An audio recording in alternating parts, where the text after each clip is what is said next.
This is part 2 of The Spirit Dancer, Tessa Lamar novels, Book 5. Written by Kathryn M. Hearst. Narrated by Holly Adams. Be sure to subscribe to Kathryn's channel where you can find part 3 of this audiobook, along with more of Kathryn's paranormal and contemporary romance novels. Chapter 12. It had taken a half hour, promising to have Scarlett read Killian, and the mention of oral sex for me to convince Aaron to stay behind while Bryson and I had lunch with my brother. While I still hated the idea of sneaking a peek into Killian's mind, the situation at the crime scene had freaked me out enough that I'd agreed. Someone had gone through a lot of trouble to create evidence tailor-made for my particular magical skill set. The sooner my hubbies ruled Killian out as a suspect, the sooner we could find the real culprit. Bryson parked next to a shiny new Aston Martin with a Pinellas County license plate. He nodded to the swanky sports car. "Looks like Killian beat us here."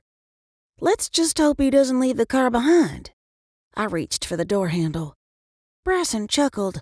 "Let's hope Aaron doesn't drive by and see it." He had a point. Rather than commenting, I climbed out and headed for the entrance. Bryson took my hand and pulled me to his chest before I reached the door. He met my gaze for a half a heartbeat before leaning in close. "Keep Killian busy while I speak to Scarlett." Anyone watching would have assumed we'd shared a private moment. Little would they know that I wanted to stomp on his foot and storm away. I still don't like this. My voice came out whinier than I'd intended. Bryson nuzzled his cheek against mine. "Noted. But we need to know if he has something to do with the animal attacks." I knew he was right, but I couldn't help second and third guessing myself. I know, but what if he figures out what's going on? "He won't. Scarlett is pretty good about hiding her talents when she wants to." Bryson pulled back enough to brush his lips across mine. The tenderness of his kiss warmed me in places that hadn't as much as tingled since before Quinn was born. Not ready to let him go, I slid my arms around his waist and rose on tiptoes. Bryson took the hint. He pulled me closer as he deepened the kiss. We shared more than the press of bodies and tangle of tongues. We were mated in both flesh and spirit. Our magics intermingled. Our spirit animals. Our lives. Every part of me belonged to this man and vice versa. But we weren't complete without our third, Aaron. It had taken me a while to get used to thinking about Aaron while kissing Bryson, or the other way around. But when we were all together, let's just say the real magic happened. "Ready to go in?" Bryson whispered against my lips. "I'd rather stay out here kissing you." I felt rather than saw him smile. Bryson eased away and guided me to the door. Killian sat in the booth near the window, watching the two of us with a curious expression. I didn't know him well enough to judge, but the way he stared made me wonder if he had anyone in his life that loved him the way Bryson and Aaron loved me. "Hey, stranger."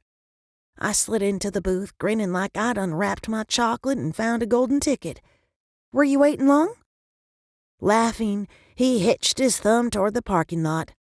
"I could wait a little longer if you two need to finish your conversation." My cheeks heated. We don't usually do that sort of thing in public. It's rare for us to have a few moments alone these days. Killian draped his arms across the back of the booth. "Don't apologize. I envy you." I'm a lucky woman. Not one, but two great guys. I picked up a menu, though I knew every item on it. "Most females in Tiernan Oak have many men." He spoke as if he were discussing the weather. "It's unusual in the human world, isn't it?" I'd wondered about his non-reaction when I'd introduced my man to him, but it made sense if polygamy was common where he came from. It is, but we're happy. If someone doesn't approve, that's their problem, not mine. Laughing, Killian shook his head. You might look like our mother, but you sound just like May. A teenaged waitress stopped at the table. "Can I get y'all something to drink? This is Scarlett's table, but she's busy shooting the bull with another customer." I couldn't help but grin. That other customer is probably my husband. Tall, broad, long dark hair. "That's the one." The teen popped her gum, unimpressed. "What'll it be?" To hell with the anti-colic diet. I needed grease and processed sugar. "I'll have a chocolate malt cheeseburger and fries." I offered the menu to Killian. He took it, glanced at the back page, and set it aside. Same for me. The teen rolled her eyes and retreated toward the kitchen. "Did you spend much time with May when you were younger?" I thought back to my discussion with my great-grandmother. She hadn't said much about Killian. Then again, we'd had more pressing matters to discuss. He sipped his water but kept his eyes trained on me. I knew her when she was younger than you are now. She was engaged to my best friend. My mouth fell open. No amount of mental gymnastics would help me understand what it would be like for my bestie to date my grandfather. He laughed again, rich and full of humor.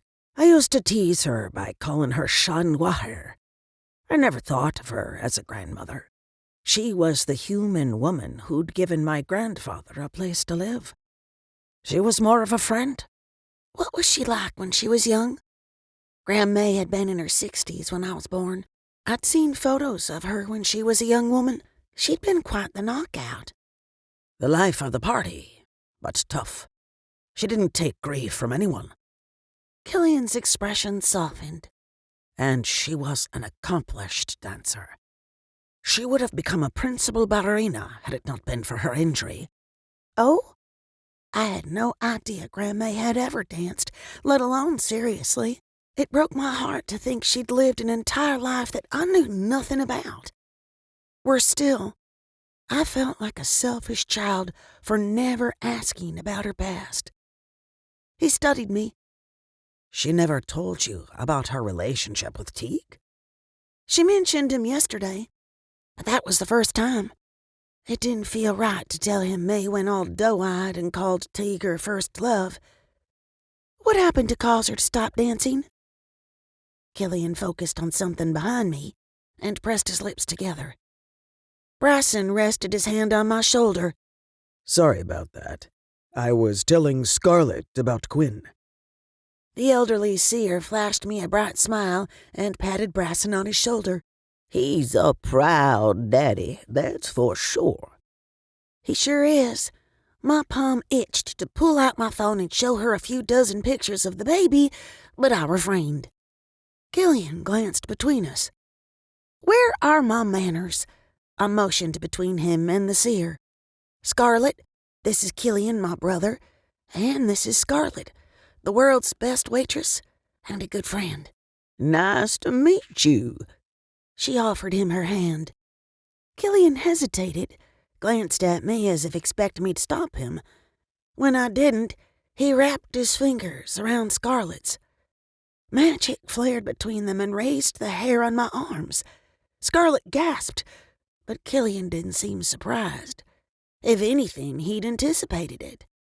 Mentally, I let loose a series of curses that would have sent May running for the ivory soap. I'd known this was a bad idea, but did Bryson and Aaron listen to me? Nope. Pale-faced and wide-eyed, Scarlett cradled her hand against her chest. Bryson stepped closer to her with his arms out as if he thought she might pass out. Are you okay? She nodded, turned on her heel, and hurried to the kitchen. I turned to Killian and said the only thing I could. I'm sorry. He pulled his wallet from his back pocket, tossed enough cash on the table to pay for the entire diner's lunches, and stood. I would have told you anything you wanted to know. All you had to do was ask. Wait. Bryson rested his hand on my brother's arm. Stay, please. This was my doing. Ignoring Bryson, he turned back to me. Did you know she was going to invade my privacy? I did. The hurt little girl inside me took control of my brain and my tear ducts. And I'm really sorry. Please don't leave. There's a lot of really bad things going on, and don't go. My voice cracked. You never told me your new plan to save our father. He closed his eyes and drew in a deep breath. When he opened them, the anger had faded from his face. We'll talk again, but not today. What that woman did to me is considered a personal assault in Tirnanog. His words hit me like a sucker punch to the gut and left me just as breathless.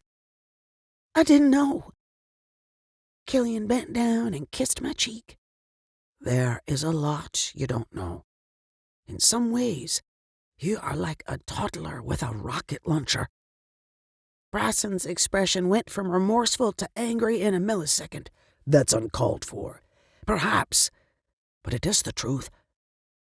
Killian walked outside, got in his fancy British sports car, and drove away. He left? You're still gonna have to pay for his lunch. The teeny bopper waitress set 2 cheeseburger platters on the table. Her gaze landed on the pile of money, and her attitude improved dramatically. All smiles and sunshine, she straightened. Let me go check on your malts. Bryson slid into the booth beside me and pushed the plates to the side. Hooking his finger under my chin, he lifted my face. I'm sorry. You were right. It was wrong to read him without his permission. Please take me home. I didn't give 2 hoots about the food or the reading or the annoying waitress. I wanted to wrap myself in a blanket and cry where no one could see me. I need to speak to the 2 of you. Scarlett sat in the seat Killian had abandoned. It's important. Actually, I'd rather not hear what you saw. I nudged Bryson, hoping he'd take the hint and let me out. We never should have done that. Scarlett grabbed my wrist. Thankfully, I'd worn long sleeves, otherwise she would have gotten a whole lot more information than she'd bargained for, including 2 gruesome murders. Bryson didn't move. He did the opposite of move and rested his forearms on the table like he planned on being there a while. I apologize for that.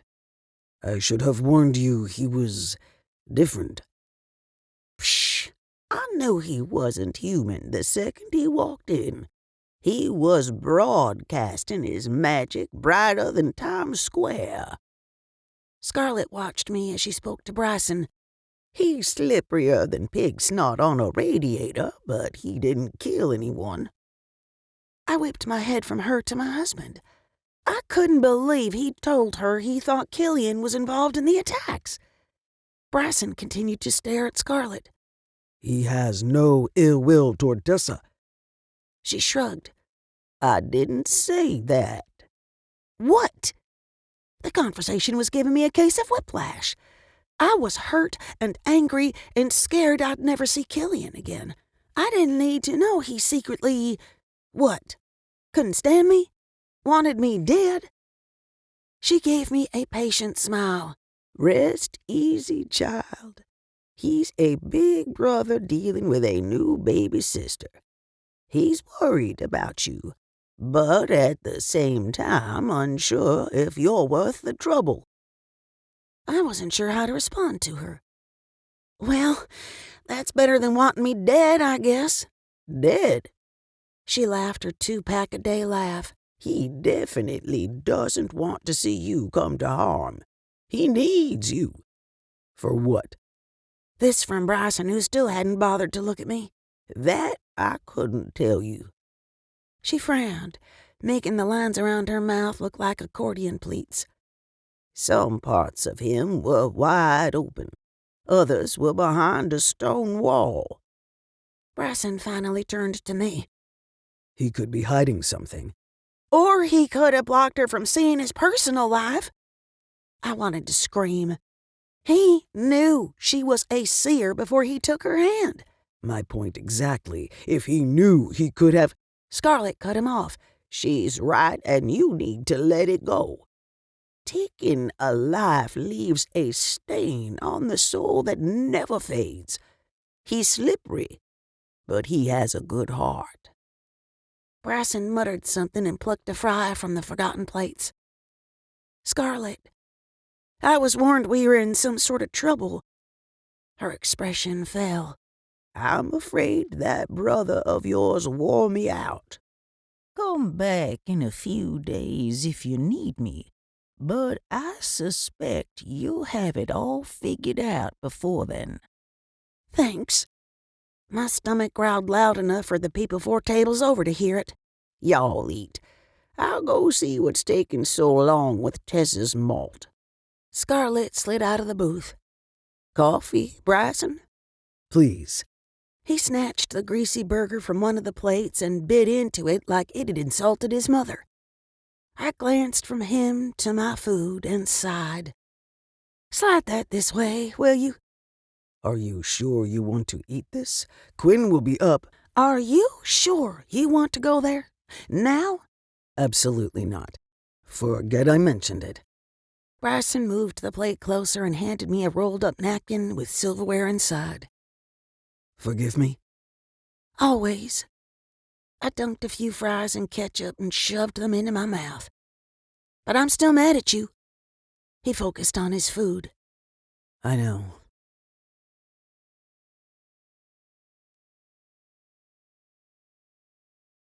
Chapter 13. Sundays were made for families. Big breakfasts, church, and bigger dinners. In the fall, we'd play croquet or football in the yard, but I always loved the summers.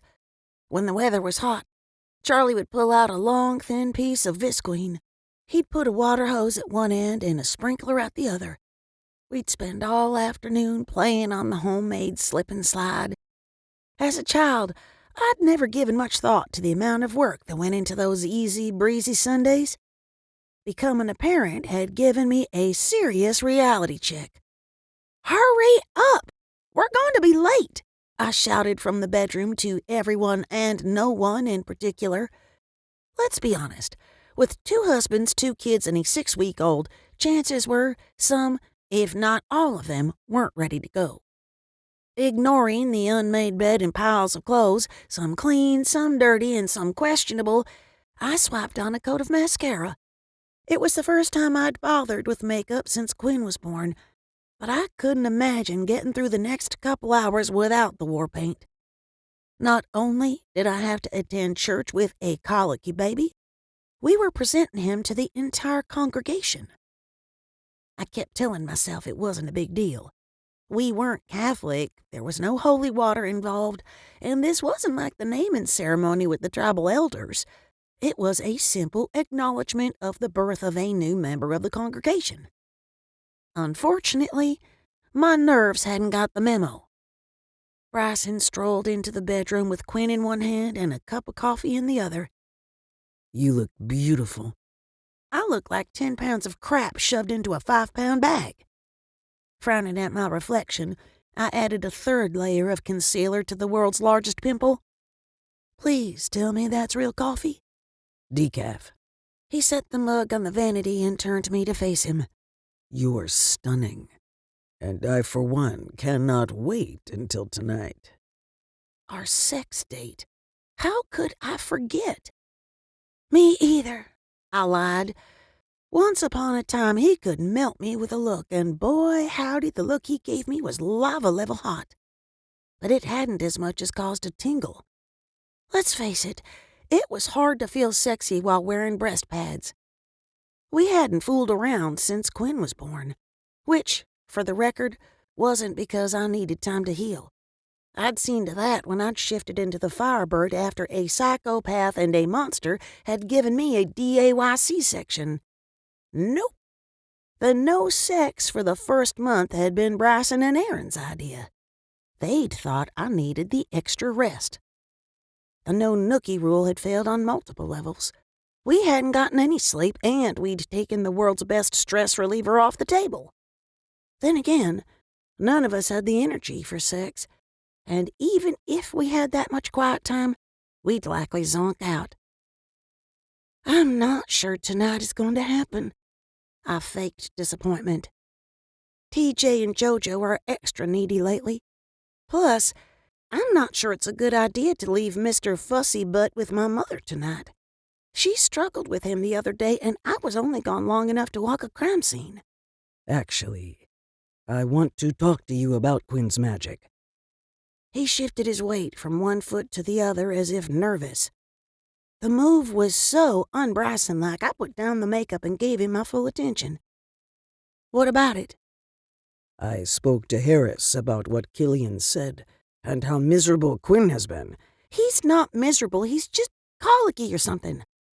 I knew I came off as defensive, but every time someone mentioned Quinn's fussiness, I felt like a failure. What kind of mother couldn't comfort her own child? Bryson knelt in front of me. Babe, this isn't any of our faults. We're good parents who want the best for their children. I hated that we were struggling and our son was paying the price. However, Harris was a serious miracle worker. He'd helped us repair a tear in the veil and put an end to a boo-hag. The root doctor knew more about the fae than we could ever hope to. If anyone could help us, he could. What did he say? Feeding Quinn magic is much like getting him to take the breast the first time. All we have to do is allow our magic to flow when we're around him. Harris said Quinn will know what to do naturally. I laughed an ugly, bitter sort of laugh that only someone who hasn't had a good night's sleep in a month and a half could pull off. Did you forget what a nightmare it was to get him to nurse the first time? He took my hand and brushed his thumb over my knuckles. It wasn't that bad. Uh-huh. I didn't know who he thought he was fooling, but I'd been there. There was nothing natural about it. It had taken not one, but 2 lactation specialists, several attempts, and a hell of a lot of tears to get him to latch on. Bryson tightened his jaw to the point I thought the bone would snap. I haven't forgotten, and you're purposely missing the point. I want to try and see what happens. I just want him to be a normal kid. My eyes stung, but I forced the tears back by sheer will alone. I didn't have time to redo my makeup, and I'd be damned if I faced the judgmental church ladies with an ugly cry face. I know. And so do I. He hooked a finger under my chin and waited until I met his gaze. But Quinn had access to your magic the entire time you were pregnant. Did he, though? I stopped using magic because we were afraid it'd hurt him. The lie tasted bitter. I was supposed to stop using magic, but hadn't quite followed orders. Though he knew I'd stretched the truth, he didn't contradict me. Aaron thinks this is like stopping smoking cold turkey. It might be better to wean Quinn off slowly. You and Aaron decided this without me? I knew that wasn't what he'd said, but I had an inexplicable need to argue. After all, I hadn't bothered to discuss it with them before I'd tried to force-feed the baby magic. Who was I to gripe about them having a freaking conversation? You know what? Forget I said that. It's the exhaustion talking. Let's try the weaning thing, but it may not be as easy as you think. He placed a kiss on my brow and stood. Harris said we needed to give Quinn access to magic as much as possible, but I thought I'd try a quick dose before we leave. Do you want to do it together? Yes. One quick glance at the clock told me we'd need to divide and conquer if we ever hoped to make it to church on time. No, go ahead. I'll round up the troops. We have a problem. Aaron stood in the doorway, pale and wide-eyed. I'd seen the same expression on the faces of victims at crime scenes. Disbelief wrapped up in horror. My heart didn't know whether to speed up or stop. Instead, it alternated between the two. What's wrong? He drew a slow, steady breath and exhaled on a shudder. I just caught Jolene. He shook his head as if to clear his thoughts. Bryson glanced between us before heading for the door. Wait. Aaron swallowed hard enough I thought he might sprain his Adam's apple. She's too young to notice boys, right? I mean, she's only 10. Bryson widened his stance as if preparing to fight, only the crying baby in his arms made him far less intimidating. What kind of question is that? She's way too young. The posters of teen actor Micah Sterling on her bedroom walls said otherwise, but I didn't think it wise to point that out to her fathers. What happened? I had half a mind to go see what the girl was up to myself. Lord knew I wouldn't get a straight answer out of Aaron when he was acting like a shell-shocked soldier. Aaron dragged his hand down his face. I caught her stuffing her bra. Bryson's mouth hung open for a split second before he snapped it shut and turned to me. That's it. I told you she was too young to go to the tween youth group. I bet this is about that little shit Holden. Holden? The kid with the gelled hair? What is he, like 13? Aaron scowled. I'll break his... Oh, for the love of Pete! I'd had enough of their cave dad routines. Besides, we didn't have time for this. You didn't embarrass her, did you? Aaron's blush told me all I needed to know. Not another word about it. I motioned between them. Or Holden. I'll talk to her when we get home. Aaron, God love him, wasn't ready to let it go. He scratched the side of his head. Since when does she wear a bra? She's too young for a bra. Bryson's voice hitched on the last word, as if it had cost him a part of his soul. Obviously not. Her body is starting to develop. I also bought some books on puberty. I'm sure she'd let y'all read them if you need a refresher course. I patted Bryson's arm, kissed Aaron's cheek, and headed into the living room. They followed on my heels, neither seeming ready to drop the subject. Bryson whispered, You should have told us.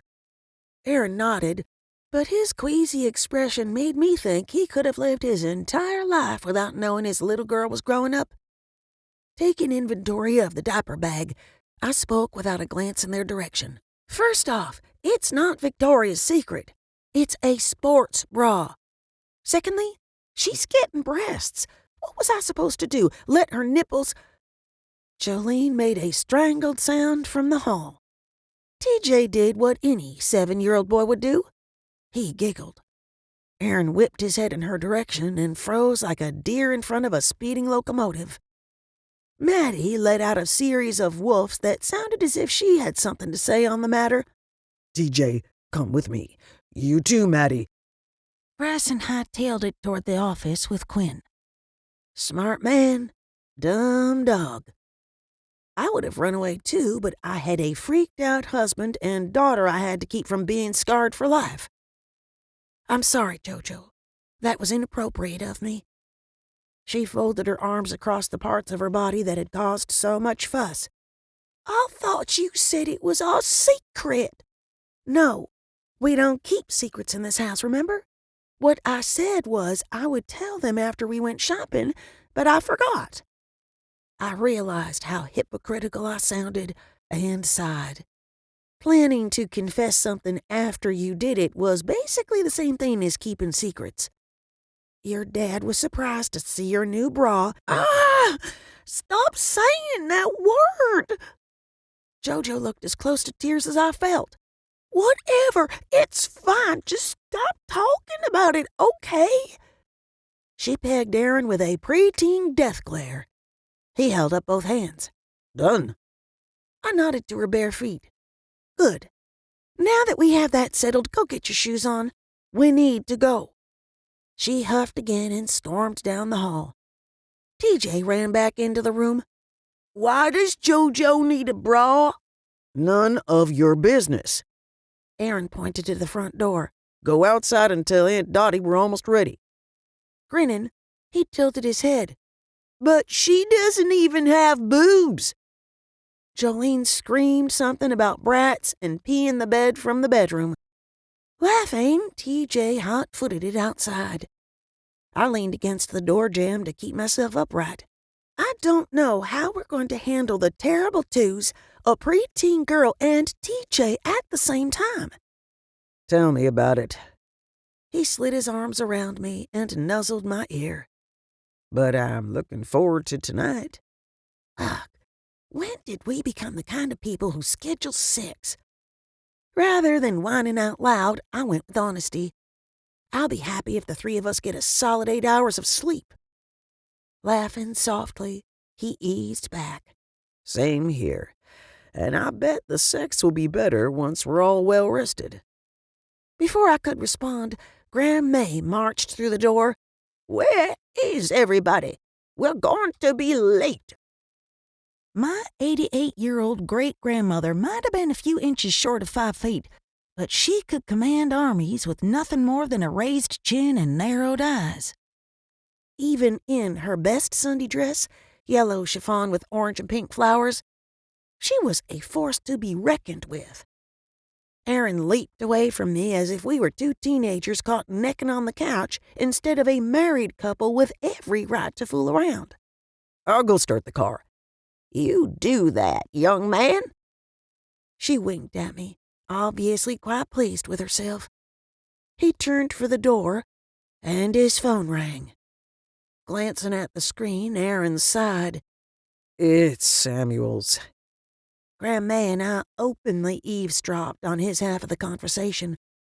What can I say? We were a nosy bunch. Besides, if it was confidential, he would have walked outside. Meeting? Today? Aaron's frown deepened. We're presenting Quinn to the congregation this morning. I understand. I'll be there in 15. Grandma gave me a do-something look. Aaron disconnected the call. The chief called a meeting about the murders. I'm sorry, but I need to be there. It's okay. Bryson and I can handle it today. I forced a smile for his sake. He stuffed his wallet, keys, and phone in his pockets. I hate to miss Quinn's debut, but I'll be there for the naming ceremony.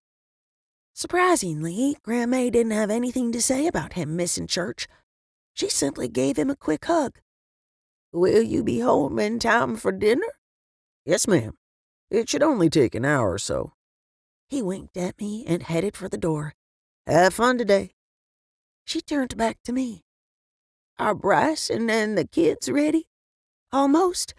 Bryson's seeing to Quinn. He should be done any minute. At least I hoped he'd be finished soon. I should go check on him. He's more than capable of changing a diaper. She glanced around at the mess in living room. I never thought I'd say this, but I'm thankful Bryson's cooking the burgers on the grill today. The statement was so unlike her, it sent me into a tailspin of worry. Are you feeling better? Did you call your doctor about your shoulder? Patting my arm, she gave me a patient smile. Sweetheart, at my age, if I called the doctor every time something went wrong, I'd never get off the phone. Still, you should get it checked out. Normally, I admired her stubbornness, but not when it came to her health. I have an appointment next week. She raised her chin. Now, hurry up or we won't get a good parking spot.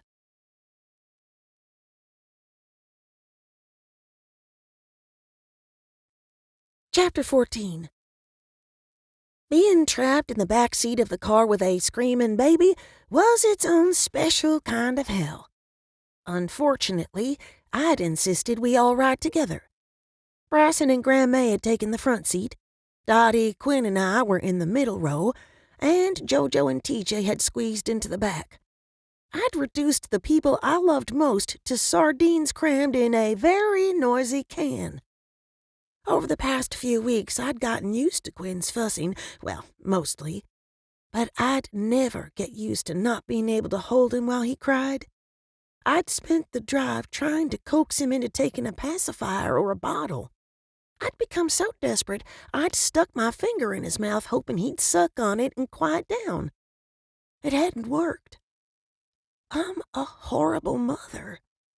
Don't worry, Mom. It's not your fault he cries so much. Jolene pulled her earbuds out and stuffed them inside her little pink purse. That she'd seemed to read my mind surprised me. I turned so I could keep an eye on the baby while speaking to her. "Did someone tell you to tell me that?" And by someone, I meant a ghost. She finished applying sparkly lip gloss before answering. "Nope, I figured you needed to hear it." "Thank you, but I'm not worried. Lots of babies get colic." "Mm-hmm. Then why do you look the same as you did when you tried to make fried chicken?" Jolene flashed me a glittery, satisfied smile. I didn't really want the answer, but I had to ask. "How do I look when I fry chicken?" "Like you can't decide if you want to cry or hit something?" Bryson glanced at me and winked. She's got you there. I opened my mouth to argue, but she was right. I was the world's worst chicken fryer and was shaping up to be the world's worst mom. Not only did I have an infant I couldn't soothe, I hadn't spent any quality time with Jolene since Quinn was born. "Jojo, what do you say about you and I having a girls' day? We can go to lunch, get pedicures, and catch the new Micah Sterling movie." Her eyes brightened. No big surprise. She loved everything about the massive franchise, including the television series, posters, books, and even the creepy dolls. "Vampires Still Suck, the sequel? Really?" "Really." I reached past the car seat and squeezed her hand. "It's a date." TJ shouted, "Can I come?" "No." Jojo huffed. "Girls' Day is for girls." Bryson glanced over his shoulder. We'll have a guy's day when the girls are out. "But I want to see Vampires Still Suck," TJ whined. Grandma gave me side-eye. When you were their age, you would have had your mouth washed out with soap for using that word. "Yes, ma'am, and if I live to be 100, I'll never forget the taste of ivory soap." "It's the name of the movie." Jolene came dangerously close to sass, but I didn't think she'd crossed the line.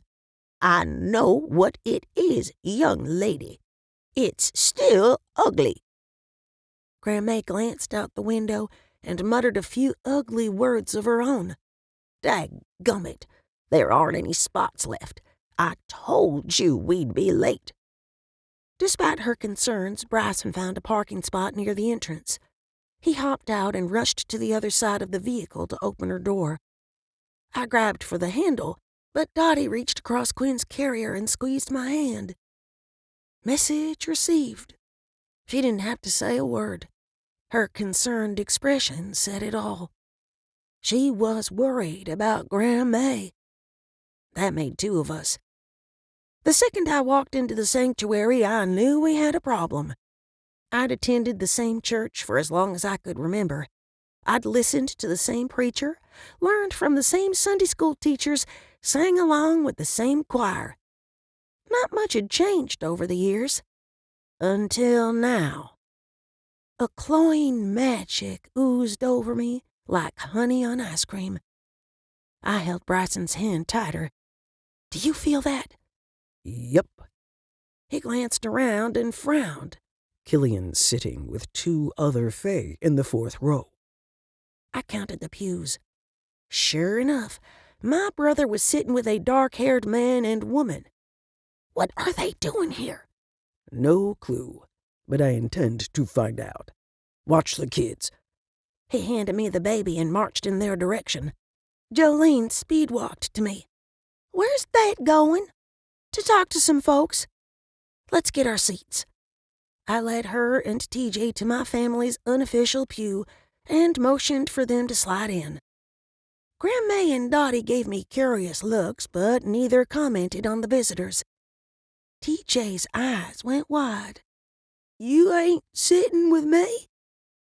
"Pastor Miller is going to introduce Quinn to everyone this morning, remember?" My heart broke for him.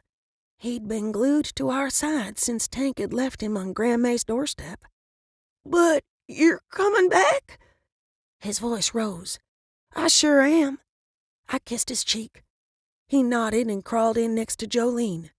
Seated in the pew behind May and Dottie, Darlene played patty cake with my baby brother, but her attention was clearly on Bryson and Killian. It didn't take a rocket scientist to figure out she'd invited the Fae. It might have been a sin to glare in church, but I didn't care. Hey, Tessa. Stone stood and hugged me before joining me in the glare fest. Good morning.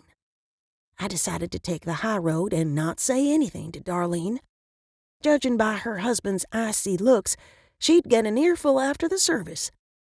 I'm surprised to see you here. I thought you didn't believe in organized religion. I don't, but I... He glanced at Darlene and frowned. Your mama likes it when I'm around for family events. TJ turned backward in the pew and sat on his knees. Grand Dude Stone, we're gonna have a guys' day soon. Wanna come? It's a men-only family event. Sure, little bro. He messed TJ's hair. It never ceased to amaze me how well my stepdad fit into the family. When Darlene had first introduced us, I'd given him a month tops, but the vegan hippie had proven me wrong. The choir walked onto the platform and started the welcome hymn. It was our cue to meet the pastor in the back of the sanctuary. Bryson turned away from the Fae, met my gaze, and nodded toward the exit. I met him halfway. Everything okay? Yes. His tense jaw and tight shoulders told me otherwise. Killian said Darlene invited him. Who were those people with him? I'm not sure. He didn't introduce them. Bryson nodded to someone behind me. Before I could ask any more questions, Pastor Miller rested his hand on my shoulder. Do we need to wait for Aaron? I shook my head. He was called into work this morning. It had taken the pastor and the congregation a little time to get used to our domestic arrangement. While some folks didn't approve, most were content to ignore us or whisper behind our backs. Very well. We'll walk to the altar as soon as the choir starts singing Jesus Loves the Little Children. Thank you. I glanced to the group of Fae and my pulse sped. They were all so beautiful. I wished I'd had time to run to the restroom to check my hair and lipstick. He's quiet. Bryson ran his fingertips over Quinn's head. I'd been so distracted I hadn't noticed. Now that I had, I couldn't help but wonder if Quinn's good mood had to do with the magic filling the air. He probably wore himself out in the car. Maybe. Bryson didn't say it. He didn't have to. His expression told me he'd thought the same thing. The choir finished the opening hymn and began the Sunday school favorite. Pastor Miller stepped in front of us. Ready? Yes, sir. I shifted Quinn to my shoulder, took Bryson's hand, and followed the preacher. Halfway to the front of the sanctuary, Quinn started wiggling and squirming like he wanted to nurse. I spoke too soon. Bryson grinned. He's hungry. I settled him in my arms and took a step forward, putting me directly in front of Killian and the other Fae. A burst of magic hit my chest, followed by the sensation of cool air on my back. Before I could sort out what had happened, Bryson shouted and moved in front of me, and Pastor Miller jumped behind me. At first, I thought we were under attack, but then I felt it. The fabric of their shirts on my bare skin. Praying I was wrong, I glanced down at the same time my 4-week-old son latched onto my bare nipple. What the heck? The Fae laughed. At least, I assumed the tittering sounds had come from Killian and his guests. A heartbeat later, some of the congregation joined in. My stressed-out, sleep-deprived brain couldn't make sense of what had happened. Part of me wondered if one of the Fae had magicked me naked. I didn't know what they were capable of or why they'd do such a thing, although their queen had enslaved my father because he'd lost a bet. Still hugging me from behind, Pastor Miller asked, Did your blouse break?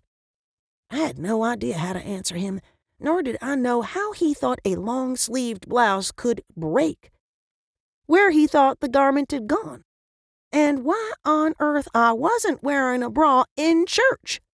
I heard it tear. Quinn must have pulled on it. Bryson called to Killian. I need your shirt. I heard it rip too. Pastor Miller laughed the nervous laughter of a man grasping for an explanation of the impossible. It's okay. No one saw. Everyone saw. I wanted to run away. Better yet, I wanted to shift into the Firebird and fly so far from there no one would ever find me. The only thing keeping me in place was the fact I couldn't move without exposing my breasts. If I may. A slender female hand rested on my arm. I didn't need to see her face to know who'd spoken. Her voice had an otherworldly quality to it. Step back. Bryson shifted to the side until she had no choice but remove her hand. She sucked in a sharp breath. Take this. Frowning, Bryson eased a few inches away and wrapped me in a pashmina, hiding my boobs and the nursing baby from the crowd. I stared until he met my gaze. I didn't want to ask aloud, not with the face standing so close, but I tried to shout the question with my eyes. Who did this? Bryson grinned. He freaking grinned and nodded down at Quinn. The little piglet hadn't stopped nursing throughout the entire ordeal. No. I couldn't believe it. Or maybe I didn't want to. If he could wish me topless every time he wanted a snack, I was in serious trouble. Bryson hitched a shoulder. I glanced back to thank the female fae, but she was gone. We need to proceed. Pastor Miller sighed. Do you want to wear that or look through the donation bin for a shirt? As much as I would have loved to have proper clothing, I wanted to get the heck out of there even more. Let's get this over with. Bryson and I followed the dazed and confused preacher to the altar. Pastor Miller faced the congregation, blinked several times, and shook his head. Forgive me. That's the first wardrobe malfunction I've seen during a Sunday service. I'd never wanted to crawl under a pew and curl into the fetal position more in my life. He motioned for Bryson and I to turn around and face the crowd. I tried not to make eye contact with anyone, but ended up meeting Killian's gaze. I half expected him to flash me his fake Hollywood smile. Instead, he pressed his hand to his heart and dipped his chin. It is my honor to present Quincy M. Charles. Pastor Miller glanced at the baby hidden beneath the pashmina and chuckled. Who is in the middle of lunch. Bryson cracked his first grin since we'd arrived. Finding none of them as funny, I glanced around and caught Buck Oldham staring. While he belonged to the church, he was more of an Easter and Christmas sort of member. He nodded and whispered something to the person beside him. It wasn't until the teen boy looked up that I realized Buck was sitting with Holden and his family. That's odd. Together with your parents, dedicate you unto the Lord. Pastor Miller reached forward as if to touch Quinn, but seemed to think the better of it and dropped his hand. Let us pray. I hung my head, but a rustling noise drew my attention. Cracking one eye opened, I watched Killian and his friends make their way to the side door. The dark-haired man stopped and stared back at me for half a second before slipping out with the others. The moment they left, Quinn let out a wail that rattled the stained glass windows. I wanted to hand the baby to Bryson and chase after them, but there was no way to get Quinn out from beneath the soft fabric without flashing everyone. Again. At least they used the door this time, Bryson whispered.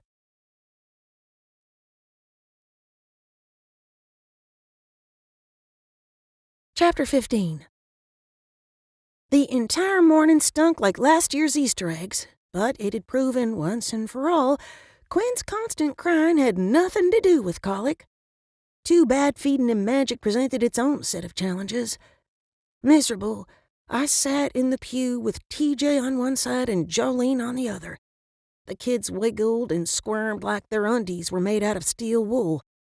Although Bryson had taken the fussy baby into the foyer, I could still hear him over the preacher's encouraging words. The back of my neck itched, a sure sign someone was staring. I turned to find Darlene smirking. Cole, my baby brother, sat in her lap as pretty as he pleased, the perfect picture of a well-behaved toddler. "What the heck happened up there?" Grandma turned and gave my mother a death glare. "We're here to hear the preacher, not you." Stone covered his mouth, but nothing could hide his grin. Darlene rolled her eyes and turned her attention to the altar. Jojo giggled, which set TJ off. The boy snorted out a laugh, covered his mouth, and did it again. I ground my teeth, counting the seconds until the preacher released the kids to children's church. Dottie reached across Jojo and patted my leg. She'd meant it as an encouragement, but it made me want to cry. I'd done my fair share of embarrassing things, but flashing my boobs in front of the congregation, the preacher, and God took the pie and the cake. Heck, it took the whole damned bakery. "All right." Pastor Miller flashed the congregation a toothpaste commercial smile. "It's time for the little ones to go to children's church." Behind him, the choir broke into a cheerful rendition of "He's Got the Whole World in His Hands." I sang along, only in my head I imagined the lyrics as "She's got the whole world on her shoulders." Jojo and TJ scrambled out of the pew and hot-footed it out the side doors. I didn't blame them. I'd much rather have spent the rest of the service eating cookies and coloring pictures of Jesus, too. "Excuse me." Darlene climbed over 6 people, including Grandma and Dottie, and plopped down beside me. "Where's Aaron?" Grandma answered for me. "He's working." "On maternity leave?" Her voice rose high enough people turned and stared. "Must be an important case. He isn't investigating the wild animal murders, is he? I told Killian what a great detective Aaron was. Wait till he hears this." Stone leaned forward and tapped Darlene's shoulder. You said you were going to stop talking to that guy. "That guy is Tessa's brother. That makes me his stepmama, not his girlfriend." Darlene huffed. "What was I supposed to do? Not tell him his nephew was going to be introduced to the church today?" Stone ground his teeth. Yes? "You're not his step anything. And yes, that's exactly what you're supposed to do." I hated that she'd put herself in the middle of my relationship with my brother. I wanted to be the one to invite him to special days. Our outbursts earned us several shushes from people around us, and more of Grandma's evil eyes. The rest of the service went by in a blur, probably because I'd zoned out. I gathered my purse and hurried out of there without saying another word to anyone. Bryson met me in the back of the sanctuary. Take Quinn. I'll go get TJ and Jojo. "Thanks." I reached for the baby, but before I had the chance, Dottie swooped in and took him from Bryson. "Dottie, I'd really like to go home." I hated the whine in my voice, but I'd earned the right to moan and groan if I wanted to. "I'll meet you all at the SUV." Patting his diapered bottom, she sashayed into a group of older ladies. Bryson stared after her and took my hand. If I didn't have to drive everyone home, I'd suggest we run away for a few hours. We could drop everyone off and head out to the reservation. It's been ages since we flew together. I couldn't think of anything I wanted more than to shift into our spirit animals and spend the afternoon in the sky. Except maybe a good cry and a nap. He seemed to consider my suggestion before shaking his head. Maybe tomorrow. I promised May I'd grill burgers today. "Tomorrow, then." I guided him through the crowd of parents waiting to retrieve their children. Several people whispered and laughed, but I did my best to ignore them. TJ leaped from his seat the second we walked into the room.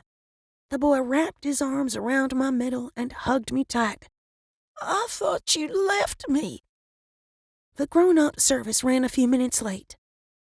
Kneeling to embrace him, I shot Bryson a worried look.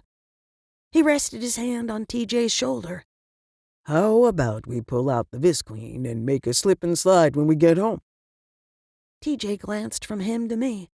"Can we?" Looking into his big brown eyes, I would have agreed to buy him a pony if he'd asked. "Sure. It's going to be warm enough this afternoon." "Yes!" TJ pumped his fist in the air, but his excitement quickly turned to another matter. "What happened to your shirt? Some of the kids saw your boobies, but I didn't." My mouth fell open. It broke. Bryson glanced over the remaining kids. Where's Jolene? "She went to the bathroom." TJ dipped his chin and toed the carpet. "And so did Holden." In the blink of an eye, Bryson went from annoyed to raging cage fighter. I'll find them. "I'll go." I stood, but he stopped me with a quick shake of his head. He marched out of the room like a man going into battle.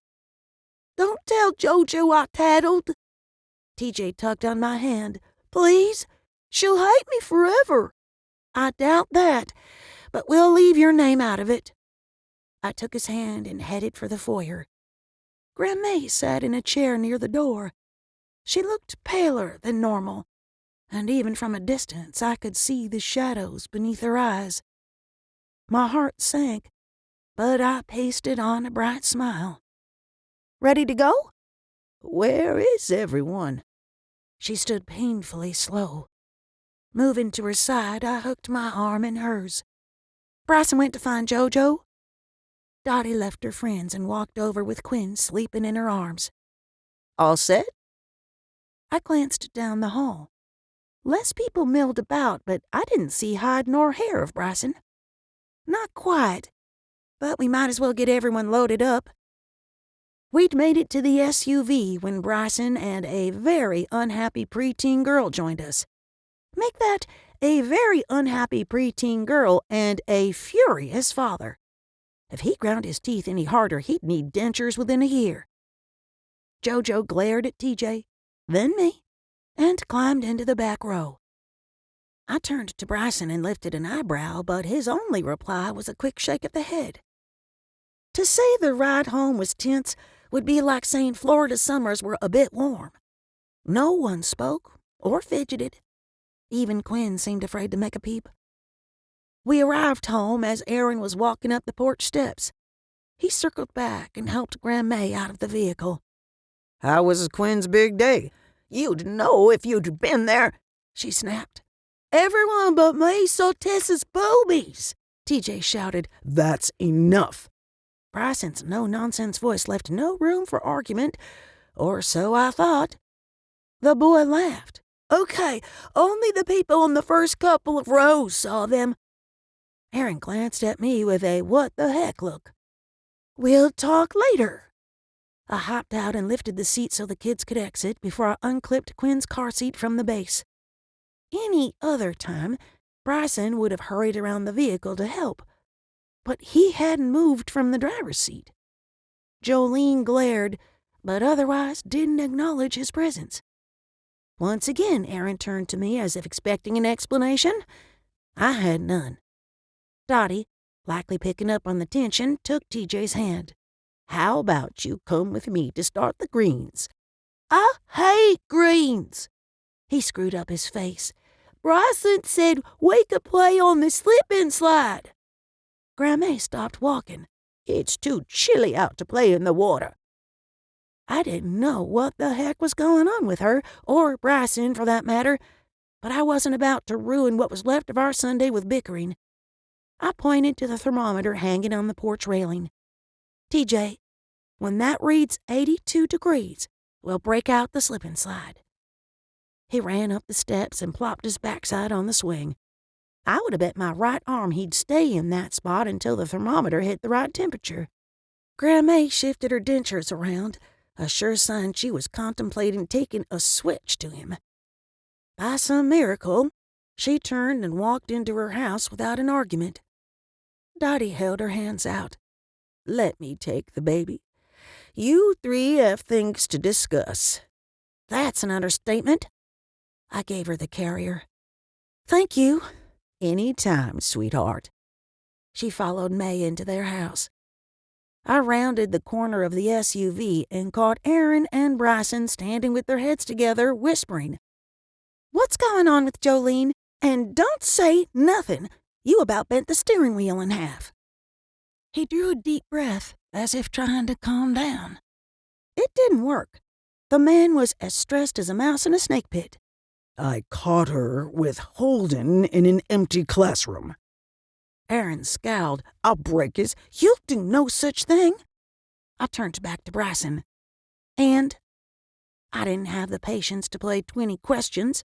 JoJo was 10 years old, for crying out loud. I highly doubted she was up to anything too serious with the boy. He was going in for a kiss when I walked in. Bryson's tone bordered on deadly. While I agreed 10 was too young for kissing, JoJo was a good kid. And from what I'd seen, so was Holden. A call to his parents and a rational conversation with our daughter would likely solve the problem.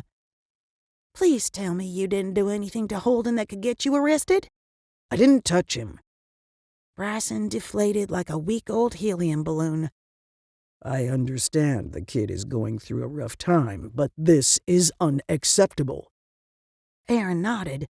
Why were they unsupervised? They were at church, for Christ's sake. They were excused to use the restroom. I resisted the urge to sigh. What did you mean, Holden's going through a rough time? Bryson glanced at Aaron, frowned, and looked back to me.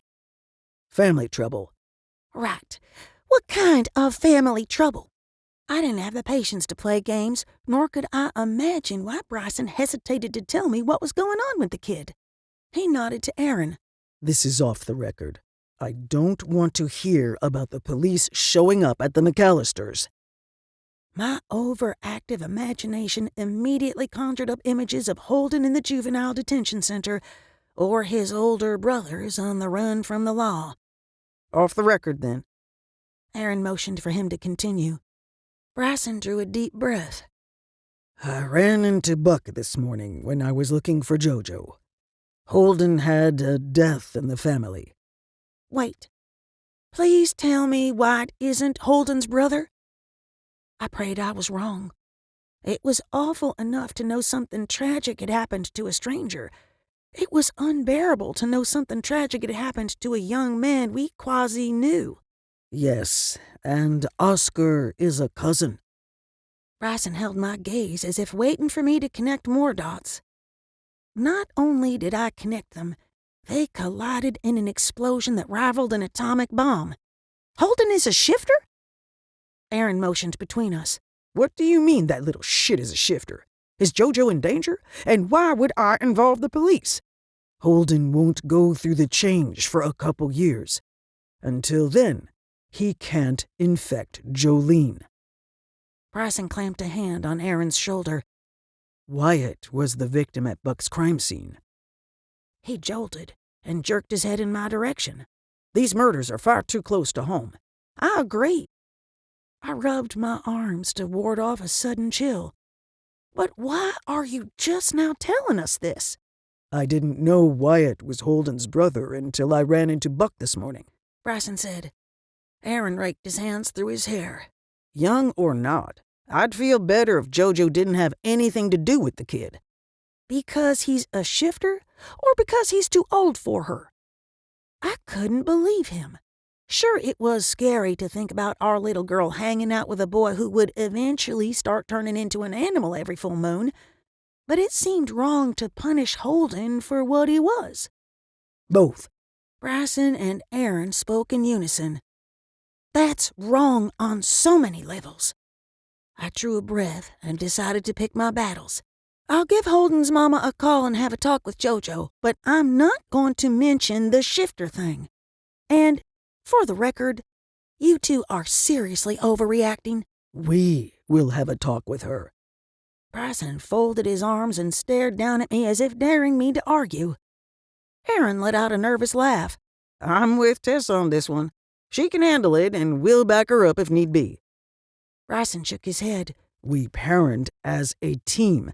We do, but this is a mother-daughter type thing. It wasn't that I didn't trust him to have the talk with JoJo. Not exactly. I didn't trust him not to come on too strong when he was so upset. Since I figured it'd take a couple of days for him to calm down, I thought it best for me to address the situation. I rested my hand on his forearm. It's perfectly normal for girls her age to have crushes. She needs to know that we honor her feelings, but that touching and kissing are not okay until she's dating age. Like 40. Aaron frowned. And married. This time I did roll my eyes. Bryson rubbed his temples.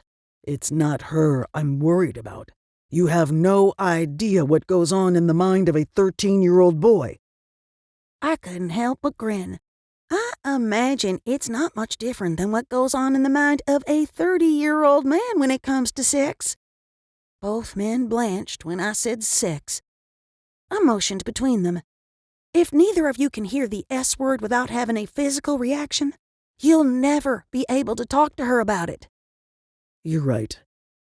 Bryson dragged his hand down his face. Aaron blew out a relieved breath. Dead brother or not, I reserve the right to have a nice chat with Holden. You'll only make the situation harder on Jolene. Besides, I'm pretty sure the OCPD frowns on detectives threatening kids. I'd spoken louder than I'd intended, but my patience had run away about the same time Killian had. Aaron, God love him, didn't seem to notice I was one smart-assed comment away from a meltdown. What was that about your boobies? Bryson chuckled. Seeing a way to get them both, I smiled my prettiest smile. It probably had something to do with Killian and the other Fae being there, but I'll let Bryson tell you all about it. Aaron sucked in a breath and turned to the same shade of red as Killian's Lamborghini. Bryson, on the other hand, sighed.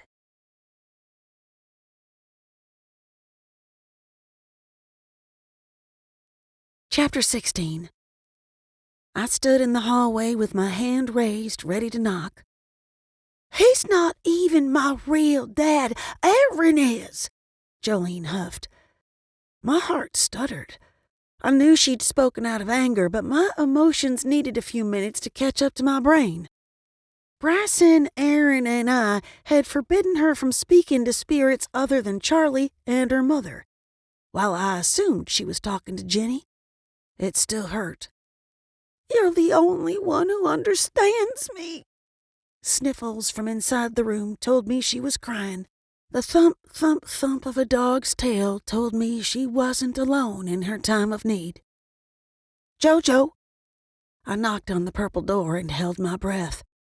When I'd adopted Jolene, I knew it wouldn't be easy.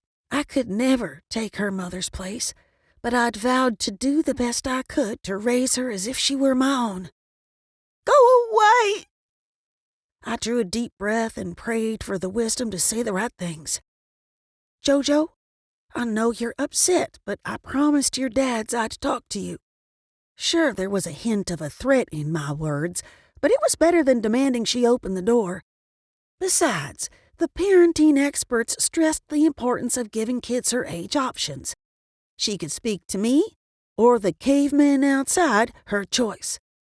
She groaned and peeked out. "They aren't out there, are they?" "Nope. They're in the yard setting up the slip and slide." Her eyes widened. "Can I play on it too?" "Sure, but we need to talk first." Nodding, she opened the door wide enough for me to enter. Maddie stared at me with what looked like a raised eyebrow. I had more important things to worry about than a judgmental dog. Jolene sat on the floor and rubbed Maddie's belly. "Am I grounded?" "Nope." I plopped down beside her. "But you will be if you sneak out of the children's church again." She hung her head, and I regretted my words. "Smooth, Tessa. Shut her down before you even get started." "Will you tell me what happened?" I nudged her shoulder with mine. "Nothing." Her expression was somewhere between embarrassed and horrified. "Holden and I were talking. Dad came in and freaked out." Brassen did not, as a general rule, freak out. He was the most even-tempered man I'd ever met. "Freaked out how?" She shrugged. "He yelled at Holden to get away from me, then told me to come like he does Maddie when she gets into the garbage." The dog snorted, a sound that reminded me a little of Gavin Partridge. I could picture the entire thing, but her story and Brassen's were quite different. "He was surprised to find you alone with a boy when you were supposed to be in class." "I know, but we didn't do anything wrong. I swear it." She turned to me, her eyes filling with tears. "All of the boys were talking about seeing you without your shirt on." "Oh, I'd often wished boys didn't hit puberty until their 30s. I'm sorry you had to hear that. It was an accident. Quinn's too young to know better." I opened my mouth to ask how she'd figured out her baby brother had magicked my shirt off, but she waved her hand to change the subject. "Then TJ started teasing me about being in love with Holden and wearing a bra. He's not even old enough to be in our class." Her cheeks pinkened more with each word. I could picture that, too. "I'll have a talk with TJ when we're done. Holden said we should tell the youth pastor we need to pee and meet in the classroom." She sighed. "I knew it was wrong to lie, but TJ is like a gnat buzzing around. Only I'm not allowed to squash him. TJ's acting like a little brother. Chances are he felt left out and wanted your attention. I'd never had a brother while growing up. It struck me as funny that as an adult, I had two. One who was angry with me and one who wasn't potty trained." "That's what Charlie said." She sighed, and my throat tightened. I hadn't heard a peep from Charlie since Quinn was born, and I missed him more every day. While it made me happy that he was still around, I would have loved to pick his brain about Killian and the things May had told me about Achila.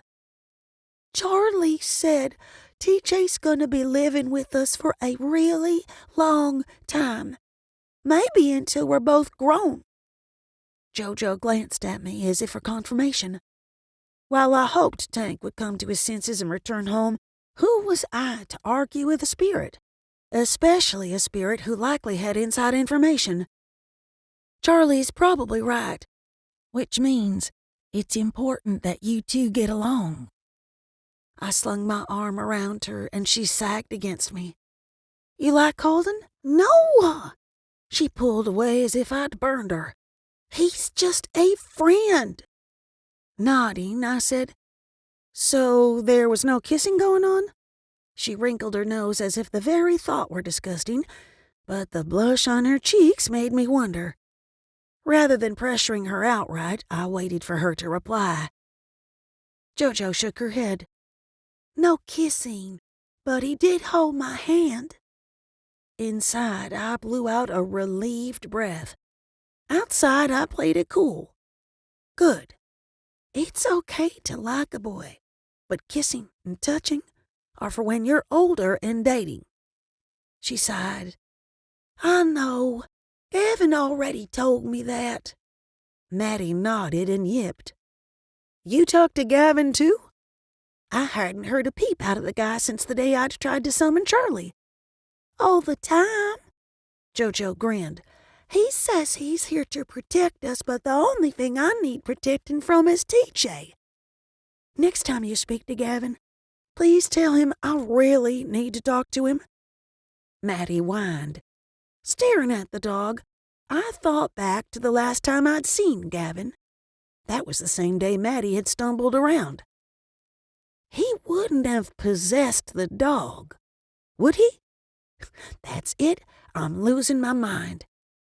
"How old do I have to be to date?" Her question came out in a rush as if she were nervous.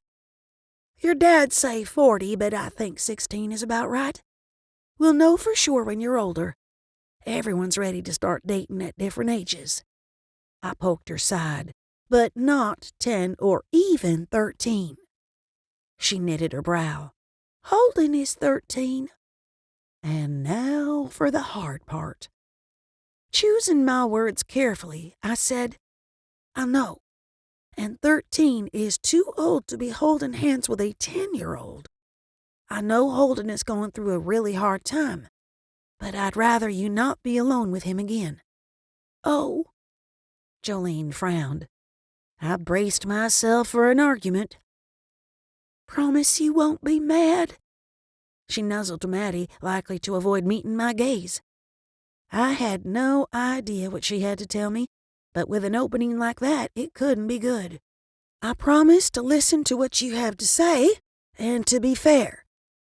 She hesitated so long, I thought she'd decided not to share. Jojo? She glanced up and blew me away. Wyatt isn't dead. I don't know what she saw in my expression, but whatever it was, she panicked. I was only trying to help. Holden was so upset about his brother last week, I thought maybe he'd feel better if he could talk to him again. Her words came out so fast I had a hard time following her. But I couldn't reach Wyatt. I keep asking my mommy, but she can't find him in heaven. He's not dead, Mom. I know it. I believe you. I drew her into my arms to calm her down and to give myself a chance to think. I'd suspected the same thing. It was impossible for someone to be eaten alive without leaving blood behind, but I hadn't ruled it out. Magic had a way of making even the most unlikely scenarios possible. I needed to talk to Bryson, but first, I had to set some boundaries while being reassuring. After that, I needed to call a mother who was grieving for a son that wasn't dead about another son who'd tried to kiss a girl. I eased Jojo back until I could look her in the eye. I thought we'd agreed that you wouldn't use your powers around other people? She hung her head and nodded. I was only trying to help. I understand. I'd been in her shoes more times than I could count. The last thing I wanted was to shame her for having a big heart. How about we compromise? Next time, you talk to your dads and I first? I lifted her chin. If it's really important to you, we'll figure out a way for you to help them without scaring them. She sighed. That's just it. Holden wasn't scared. He was happy. That's good. But you still need to ask first, okay? I ached for her. She reminded me so much of myself at her age. All she wanted to do was help folks, but she seldom stopped to consider the repercussions. Okay. Jojo bit her lower lip. Can I go play on the slip and slide now? Yes, but I have to call and speak to Holden's mom. Do you want to hear what I tell her? Nope. She rushed to her dresser and pulled out her bathing suit. Feeling quite pleased with myself, I walked into the kitchen and pulled the church directory from the drawer. I glanced out the window. TJ sprayed Bryson and Aaron with the hose. The men laughed like they didn't have a care in the world. I would have loved to forget all about our problems and join them. Instead, I dialed the number. McAllister residence. The woman sounded stressed. I would be too if my oldest son was missing and presumed dead. Hi, Mrs. McAllister. This is Tessa, Jolene's mother. Oh, Tessa, I was planning to call you later tonight. 1 second. A rustling sound filled the line and the background noise grew louder. A second later, the line went quiet. Sorry about that. I needed to go someplace private. No problem. I hoped to goodness Holden hadn't told his mom what Jolene had said about Wyatt, but I needed to test the waters. I'm sorry to hear about Wyatt. Thank you. Buck told me you were helping find him. Thank you. She sniffled through her words. We're doing our best. I hated to change the subject, but there wasn't much I could do about Wyatt. The situation with Jojo was another story.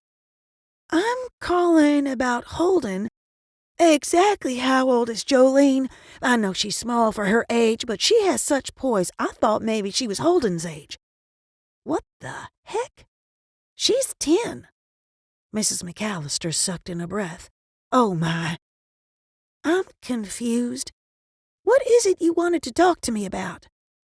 She hesitated. Holden has quite the crush on your daughter. It's inappropriate, I know, and completely out of the blue, but I wasn't sure I wanted to hear what came after but. He's been walking around the house singing that old Dolly Parton song, Jolene, since last Sunday. She laughed, but it came out high and shrill. And he's doodling her name and hearts like a girl. I see. I bit back a comment about toxic masculinity. I had bigger things to worry about than Mrs. McAllister shaming her son's doodles. I know your family is going through a very difficult time, but my husband found them alone together in an empty Sunday school classroom.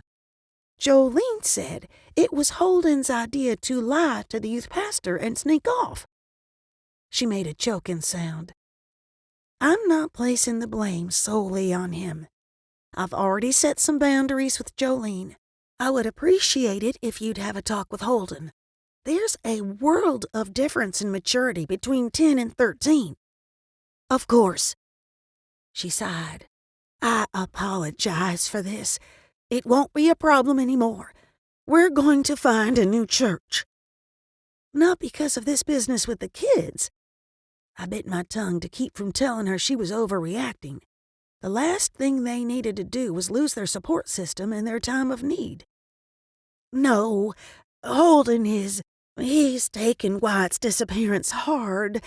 We're going to homeschool him and limit his exposure to other children for a while. Her words came out slow and measured, almost like she was trying to tell me something without actually telling me. I understand. I hoped I'd read her wrong, but I worried their decisions had to do with the boys being shifters. Whatever their reasons, it was none of my business as long as Jolene was safe. I have to run. Enjoy the rest of your weekend. I hung up before she replied. Deep down, my reaction was the same as Aaron's, and I hated it. Much like my family, the McAllisters were good people who happened to be different. But I'd be lying if I said I wasn't relieved we wouldn't have to run interference between Jolene and a boy who turned furry once a month. I glanced back out the window in time to see Jojo dive onto the slip and slide. TJ cheered and squirted her with the hose. She bent down, scooped up 2 handfuls of mud, and threw it at him. Yep, she's definitely still a little girl. Dottie and Aaron sat in lawn chairs watching the kids. He rocked Quinn while she made silly faces at the baby. May was busy supervising Bryson at the grill. Part of me wanted to go outside and join them, but I couldn't get what Jolene had said out of my head. She'd spoken to Charlie, and from the sound of it, it wasn't unusual. She'd mentioned it so casually, it seemed like an everyday occurrence. If that were the case, his spirit had to be close.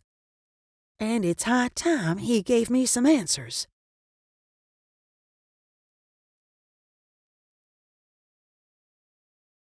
Chapter 17. I glanced from the half circle on the floor to the empty salt container in my hand. Son of a bit! Aaron opened the door and ducked when the cardboard cylinder smashed into the wall inches from his head. Whoa! Sorry. Desperate to contact my grandfather, I dropped to my knees to make the circle smaller, the line thinner. Anything to get the 2 ends to touch. What's going on? Aaron eased into the office as if afraid he'd fall through the floor. Well, let's see. I took a piece of paper from the desk and used it like a dustpan to catch every stray crystal. May's sick. TG might as well be an orphan. Jojo is lonely and using magic. I'm starving my own baby, but even if I could figure out how to feed him, he'd magic me naked every time he got hungry. Once upon a time, that sort of outburst would have made Aaron nervous. Thankfully, he'd spent enough time with me to know exactly what I needed to calm down. He stepped across the salt line and drew me to my feet. Looking into my eyes, he whispered, "Breathe. Everything is a mess. I don't know what else can go wrong." I inhaled and exhaled 3 times before throwing myself into his arms. Aaron held me until I relaxed against him. Darlene and Killian are here. Seriously? What the heck is he doing with her? I jerked away from him. What are they, BFFs? I don't like the two of them together any more than you do, but you need to check on Darlene. She was crying when they pulled up. He took a step back as if afraid I'd throw something else. They have another fae with them. Did Bryson say if it was one of the people Killian brought to church? Aaron shook his head. Different guy. The news surprised me. I couldn't help but feel like an animal in Killian's private zoo. Are they outside? No, they went straight to Grandma May's. Let's go. I marched out of the house. Bryson glanced up from the grill and frowned. Even the kids seemed on edge. JoJo and TJ stopped making mud pies as I passed by, and Quinn cried louder. I felt bad for leaving Bryson alone with a screaming baby and 2 hungry kids. Or I did, until Aaron and I walked through Grandma May's kitchen door. I would have traded places with Bryson in a heartbeat. But I couldn't. Not with my great-grandmother on the floor. "Grandma May!" I pushed past Dottie, Darlene, and Killian and knelt beside a male with long, dark hair. I knew beyond a shadow of a doubt the man cradling Grandma May wasn't human. Magic crackled and popped around him like electricity from a downed power line. What I didn't know was who he was, or what had happened, or why the others were just standing there watching him rock my great-grandmother as if she were a scared child. "What's wrong? Did she fall? Is it her heart?" Resting my hand on her arm, I blew out a breath when her aura flashed brighter than I'd seen it in months. The dark-haired fae met my gaze. She fainted. I caught her before she fell. "Why did she fall? It could be something serious. Has anyone called 911? I glanced from my mother, who had her butt in a chair, to Dottie, glaring at the fae men. It is not her heart. His voice washed over me like cool rain on a sticky summer day. The tension in my body eased, and I exhaled a long, slow breath. A long, slow breath that wasn't natural. "Did you really just bespell me?"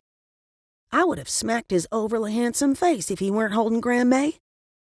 The guy glanced to someone behind me. Killian stepped forward and rested his hand on my shoulder. Tessa, this is Teague. He didn't bespell you. He's working to bring May around, and you got in the way. Although he spoke in a soft tone, his words needled my last nerve. I opened my mouth to tell him as much, but Grandma May chose that moment to speak. "Stars in heaven! Am I dead?" Blinking, she raised a trembling hand to Teague's face. "Is it really you?" The fae leaned into her touch and drew in a deep breath. It's me, and you are very much alive. In all my years, I'd never known May to have a beau. My very human great-grandfather had died before I was born, and she'd never dated. I wasn't sure how to respond to the tender scene playing out before me. One thing I did know was that I was absolutely in the way. I eased back from the couple and stood. Aaron gave me a what-the-heck look. I shrugged. What else could I do? It's not like I could explain what May had told me in front of an audience. Besides, she'd asked me to keep her relationship with Teague between us. Darlene glared, but that was nothing new. I was her favorite target when she was having a bad day, and from the looks of it, she was having a doozy. I offered her what I hoped was a sympathetic smile. She smirked and turned her attention back to May and Teague. Dottie hadn't stopped frowning since Aaron and I had come in. I'd chalked it up to concern for Grandma, but I had a feeling there was something else going on. She marched to the cupboard, pulled out the coffee filters, and closed the door hard enough to rattle the mugs inside.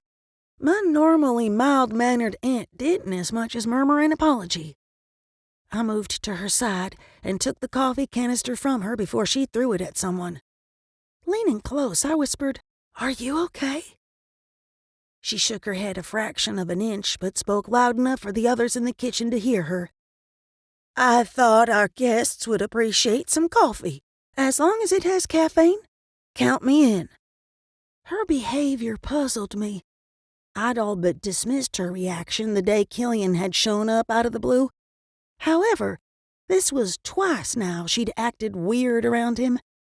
Dottie narrowed her eyes. "Decaf for you, young lady. Doctor's orders." Killian tilted his head. Are you ill? "I'm fine." I didn't want to get into Quinn's colic with my brother, especially not in front of a stranger. "Just a little jittery lately."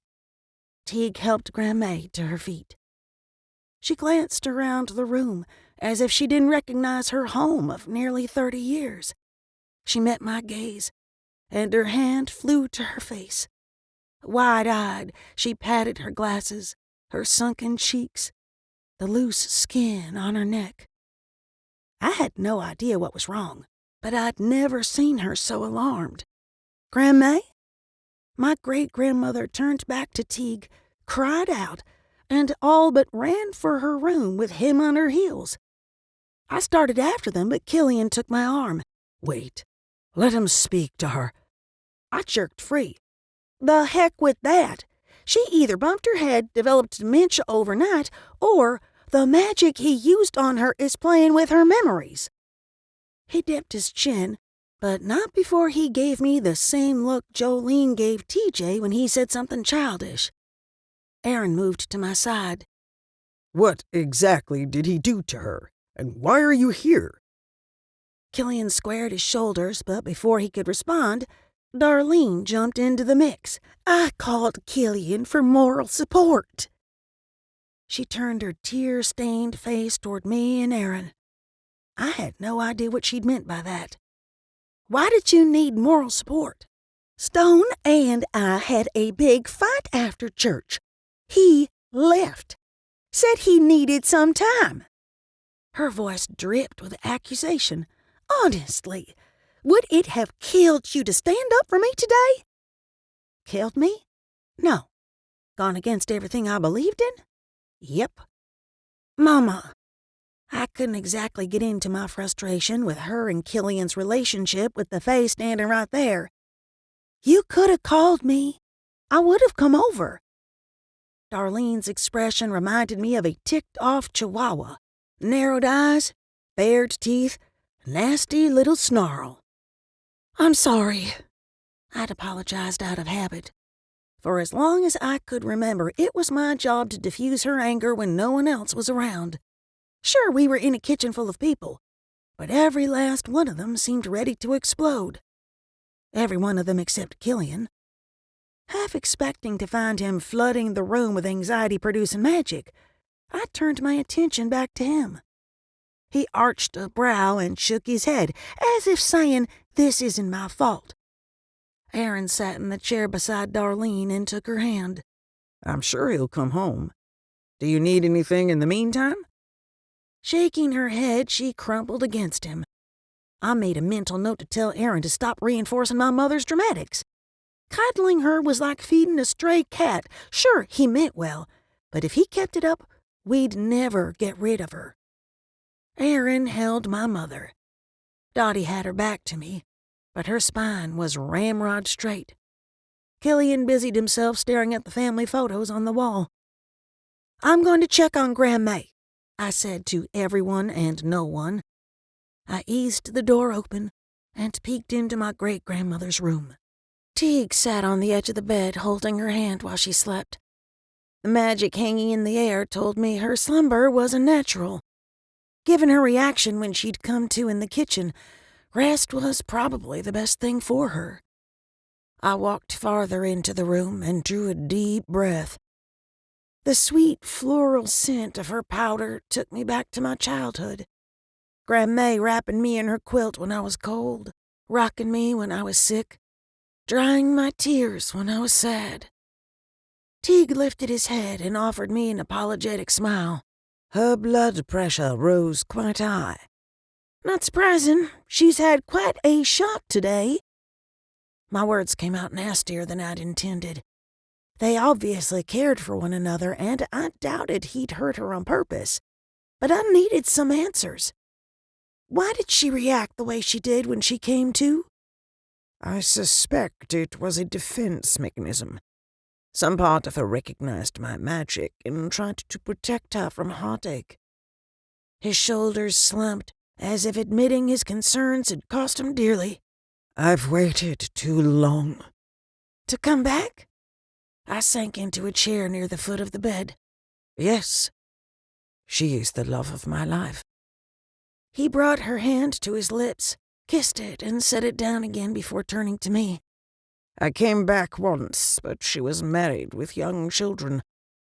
I couldn't imagine what it must have been like to find out the woman you loved was committed to someone else.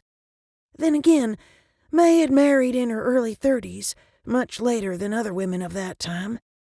From what Grandma had told me about him, I'd guessed he'd been gone for years before she moved on. Why did you leave her in the first place? It was none of my business, but I told myself I wasn't being nosy. The more I understood the situation, the more I'd be able to help. His eyes went wide before he could smooth his expression. She never told you about me? About us? She mentioned you the other day, but we were interrupted before we finished our conversation. Relationships between our kind and humans are forbidden. He paused, as if to make sure I'd caught his meaning. My immediate thought was of Aaron. He had magic thanks to Bryson sharing a piece of his soul with him, but he was technically human. When the Queen found out, I'd not only fallen in love with a human, but pledged myself to her. He sighed the kind of sigh that old people did when recounting their regrets. I was forbidden from leaving Tiernan Oak for 10 years. Did May know? The more I heard about this queen, the more I wanted to throttle her. Yes. I wrote everything in a letter and had Killian give it to her. He turned back to Grandma's sleeping form and sighed. I promised to return to her the day I was released, but the Queen found every reason to extend my punishment. May married before I could come for her. That's awful.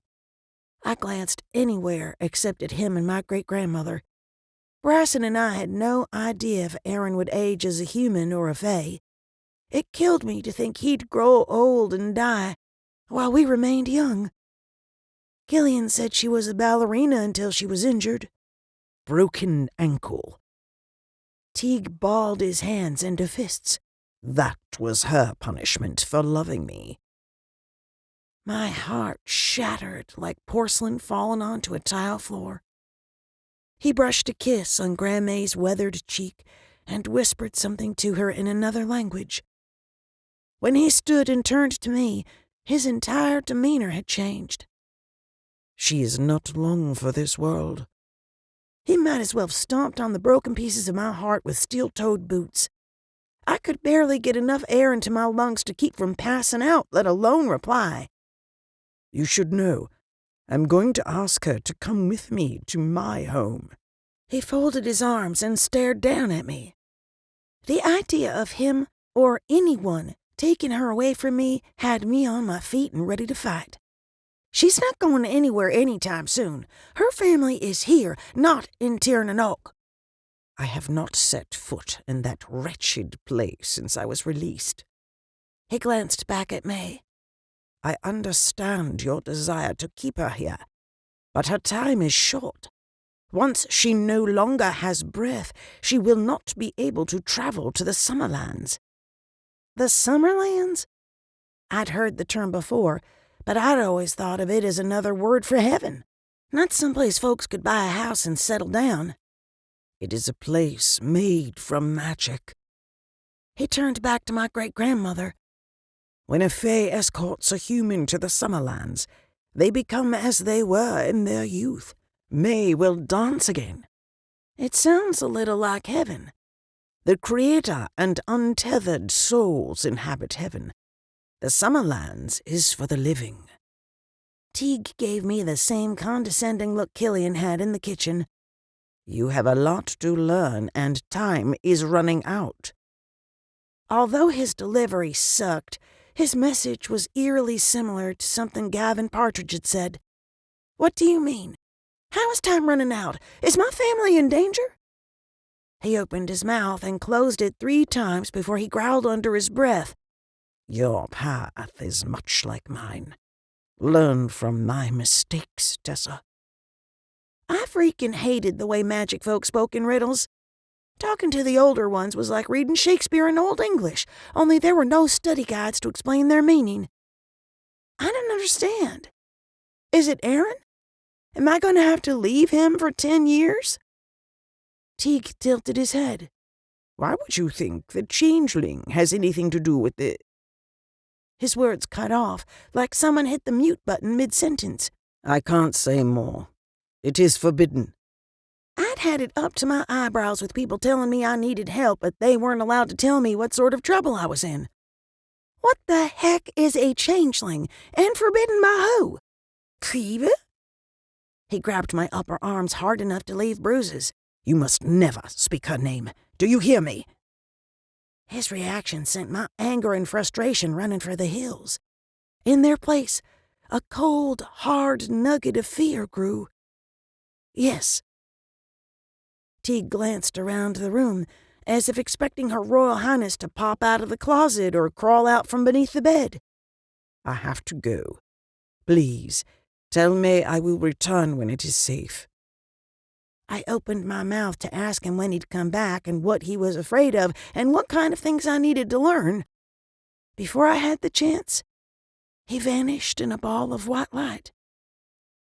Grandma lifted her hand from the bed. Tessa Marie, I'm here. I wrapped my fingers around hers. Lies can be the truth, and the truth can be a lie. As soon as the last word left her lips, she fell back to sleep.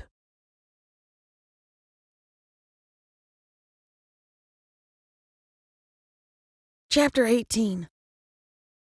I had no idea what was coming for us, when it would arrive, how we'd defeat it.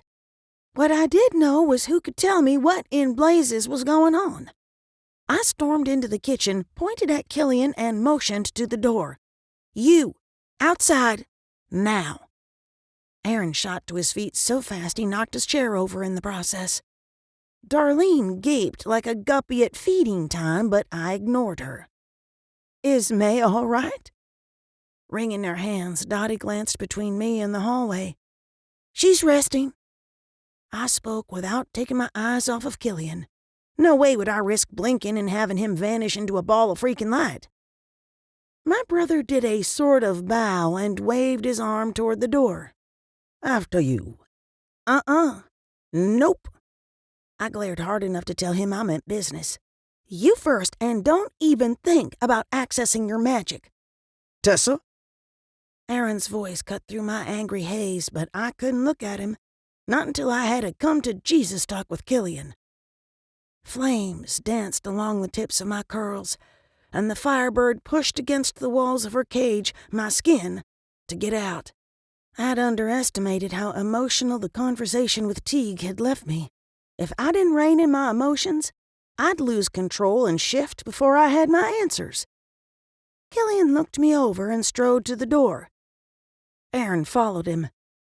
Dottie, would you mind sitting with the kids? I have a feeling Bryson and I need to hear this. Sure, sweetheart. She dried her hands on a dish towel. I walked outside into the bright Florida sunshine, but nothing could warm the bone-deep chill inside me. Not the weather, and not the firebird threatening to burst out of my body and ignite everything in her path. Killian plopped down in the wrought iron chairs where we'd talked for the first time. I take it Teague left quite an impression on you. This isn't about him. I drew a deep breath and imagined my power reaching into the earth like tree roots. On the exhale, I imagined it reaching skyward like branches. The centering helped, but not enough. Shall we wait for your husbands to join us? He seemed bored. Rather than respond with an insult, I nodded.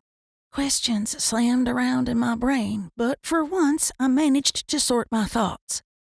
The magic coursing through me made me feel powerful, more sure of myself, and less like a lost child looking for a family.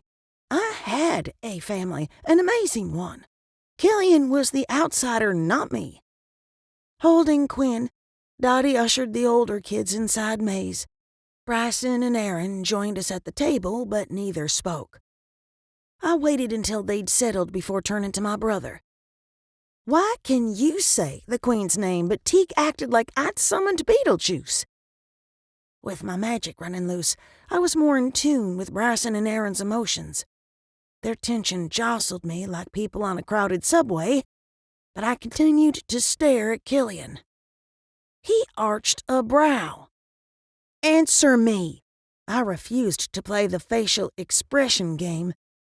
My hubbies gave me odd looks all the time, and I'd never lost any sleep over it.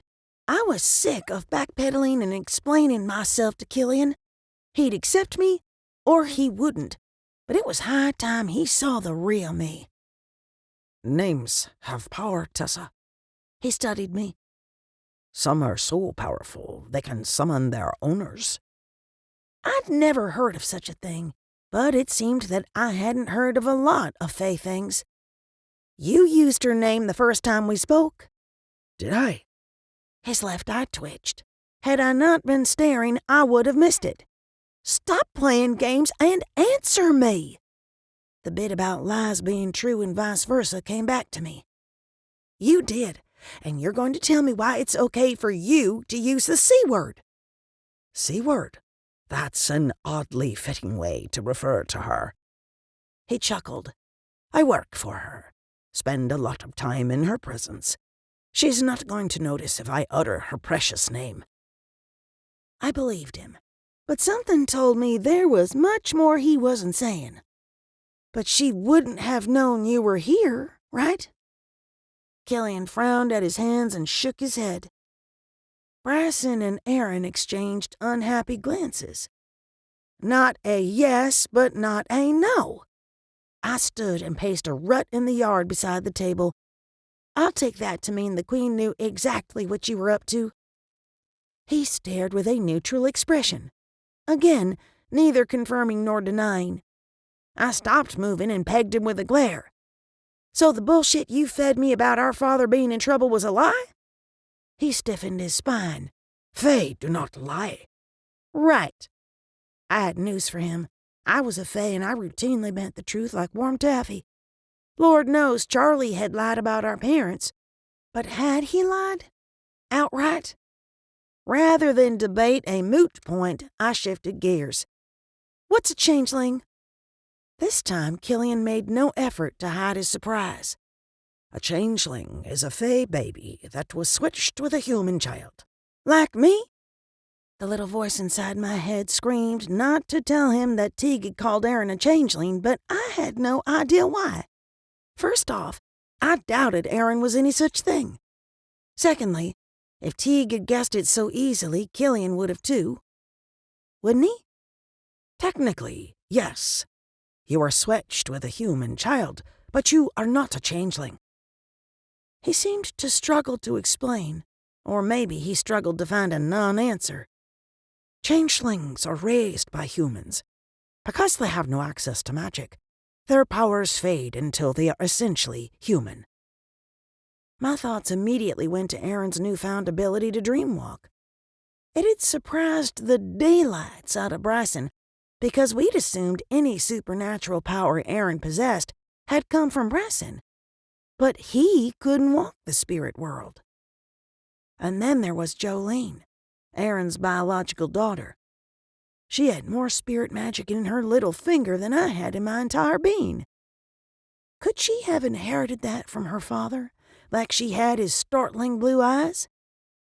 The men at the table watched as if waiting for me to come to some sort of conclusion. I sank into the chair and did my best to give him an explanation that didn't involve Aaron.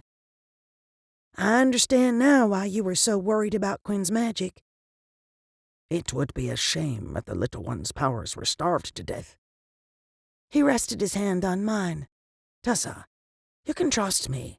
Tell me what's really troubling you. Stiffening his spine, Bryson glared at Killian's hand. I didn't mind the physical touch. In fact, I wanted to believe him, to believe he cared, to believe he could help me figure out what sort of trouble I was in. But I couldn't.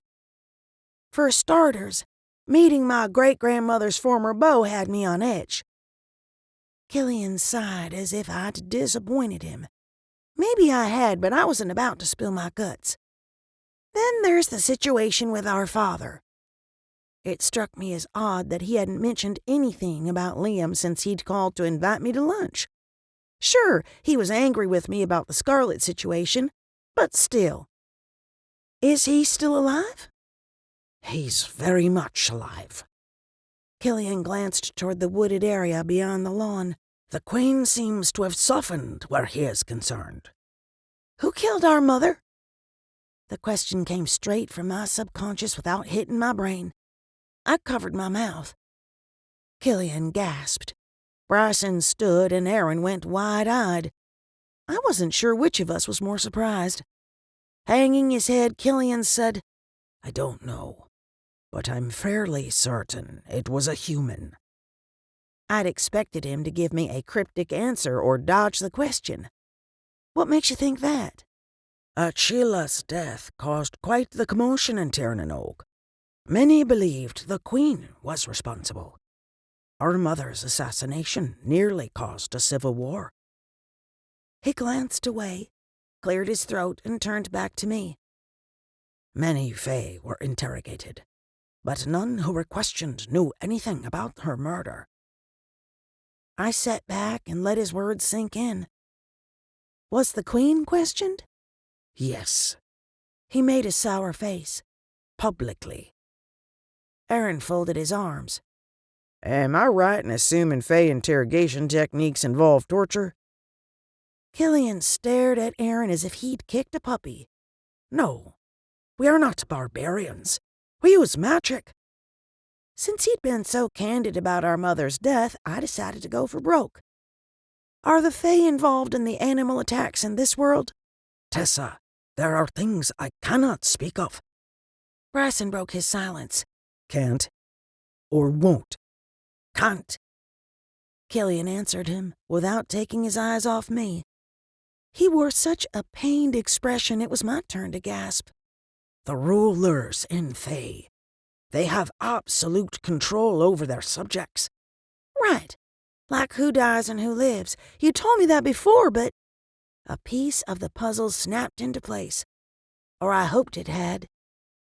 They can forbid folks from talking about certain things? Nodding, he smiled and motioned for me to continue. My husband's confusion swirled around me, but I didn't dare take the time to explain. Not when I'd finally asked Killian the right question. I remembered my conversations with Gavin and Teague. Both had alluded to wanting to help, but insisted there were rules. And from helping someone in trouble? His smile faltered, but he nodded again. I had no idea what he was trying to tell me without telling me. I'm in trouble, aren't I? Yes and no. He pressed his lips into a tight line. It didn't take a rocket scientist to realize I was tap dancing around a subject he wasn't allowed to talk about. The problem was, I didn't know enough about what was going on to play word games. Are mine or my family's lives in danger? No one will physically harm you. He hesitated before adding, unless you force their hands. Aaron opened his mouth as if to say something, but I silenced him with a quick shake of my head. He nodded and pressed his thigh against mine. Bryson moved behind me and rested his hands on my shoulders. Their physical touch gave me the strength to press forward with the hardest question of all.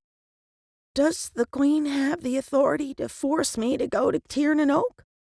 My voice came out wobbly. No, not by force.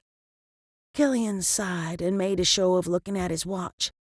I've already been away too long. I should go. Why are you befriending Darlene? Once again, my mouth got away from me. If I were honest, it bugged the ever-loving crap out of me he was spending time with her instead of me. She needed someone to talk to. He gave me a pointed look and stood. Talk to about Stone? I had a sinking feeling he'd come when Darlene had called for other reasons, like keeping tabs on me. That, and other things. Once again, he seemed to be waiting for me to say the right thing or ask the right question. Panicked, I ran back through our conversation. Then it hit me. He'd given me a veiled warning. How can I avoid forcing someone's hand? He blew out a breath and flashed me a genuine smile. Don't break the rules. I wanted to scream, or better yet, tie him down until he told me everything I needed to know. I stood and met his gaze. How can I follow rules when I have no idea what they are? Finally, you asked the right question. Killian drew me into an embrace. Little sister, the golden rule of Fae is both simple and complicated. Humanity must never know we exist. My blood turned to a cherry slushy. Not only did I live with humans who knew Fae existed, I used magic at work on a regular basis. Aaron muttered under his breath and Bryson closed his eyes. I took a quick step back from all of them. What about the ones who already know? What if I used magic in front of humans to save a life, or to stop a killer? Is this rule retroactive? Is ignorance a defense? Killian mimed locking his lips and throwing away the key. A split second later, he vanished in a ball of light. Aaron shot to his feet and let loose a string of curses. Is he kidding? How can you be expected to live in this world and never slip up and use your magic? Before they died, my parents stressed the importance of keeping my magic a secret. Bryson glanced between us. And he'd done the same with me. Unfortunately, we'd encountered one crisis after another that demanded we use everything at our disposal to stay alive. I ran through everything that had happened since Killian had first arrived. I don't think I've done anything too obvious since Gwen was born. Bryson's expression fell. It's safe to assume we are being watched. We'll need to be careful. Aaron glanced to the driveway and threw his hands up. But we aren't the only ones breaking the golden rule. That son of a bitch left another car here.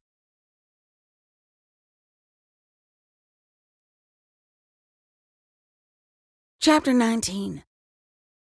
Aaron, Bryson, and I had decided to postpone our sex date. Actually, we hadn't decided anything. We'd fallen into bed exhausted and forgotten all about our plans. Not that I was complaining. I would have traded a dozen orgasms for a solid 8 hours of sleep. Unfortunately, I hadn't gotten either. Any other night, Aaron's body heat and steady breathing would have soothed me, but I'd sailed past exhaustion and landed in too tired to sleep land. To make matters worse, my brain spun like a carnival ride. I couldn't focus on anything long enough to solve any of our growing list of problems. Instead, I stared at the ceiling, debating on waking Bryson and asking him to knock me out with a spell. Aaron rolled over and slung his arm across me. His face in my hair. He went as still as the grave. As in not breathing. The sane part of me knew he was perfectly fine, dream-walking to Lord knows where. The irrational, completely in love, terrified to lose him part of me freaked out. Bryson? I shook his shoulder. Wake up. Aaron's dream-walking. Not surprising, considering everything that's going on. Bryson's sleep-roughened tone sent a tingle through me. I'd always been a sucker for his sexy morning voice. You don't think he'll tear the veil again, do you? The last thing we needed was for Aaron to open the door for every big nasty in the spirit world. He'll be fine. He's been working with Hearst remotely. Bryson caressed my cheek. Want to talk about what's keeping you up? Sure. I doubted I'd make much sense, but speaking to another human being was better than arguing with myself. Let's go in the other room. I hate it when he feels like he's dead. I'm here. Aaron tightened his grip and pulled my back to his chest. You're not going anywhere. I relaxed against him and allowed the magic to flow between us. Under normal circumstances, skin-to-skin contact with my mates worked better than a good night's sleep and a pot of coffee. Too bad for me, I couldn't remember what normal looked like. Where'd you go? He tensed. I checked in on TJ and JoJo's dreams. You know, to make sure they weren't having nightmares. A little warning bell rang in the back of my mind. His explanation did match his body language, but we had more important things to discuss. I wasn't sure where to start, so I went with the most urgent matter. JoJo reached out to Wyatt, Holden's brother. She's certain he's not dead. That explains a lot. I sensed JoJo's magic on Holden. Bryson draped his arm around Aaron and me. That's news to me. Aaron nipped my earlobe. It wouldn't be if he'd stuck around a little longer after you guys got home from church. Bryson must have sensed my confusion because he added, I didn't have the chance to tell you before you dropped the bomb about Killian being at church and left me to explain it. Oh, right. Sorry, not sorry. Rather than grill him until he told me everything I'd missed, I forced myself to focus on the matter at hand. JoJo tried to reach Wyatt's spirit last week, but I suppose she could have tried again today. Bryson pressed closer, sandwiching me tighter between them. I'm not thrilled she disobeyed us. I agree, but her heart was in the right place. I told her she needed to ask permission before trying to contact anyone else's dead relatives. I felt safe in their arms, safe enough to bring up the one topic I'd been avoiding. Today in church proved to me that Quinn needs access to our magic, but we have to make sure he doesn't zap me topless again. Both men tightened their grips. Aaron chuckled. Of all the days to miss. I reached back and swatted his butt. It wasn't funny. Maybe not then, but I can see the humor in it now. Bryson laughed. But you're right.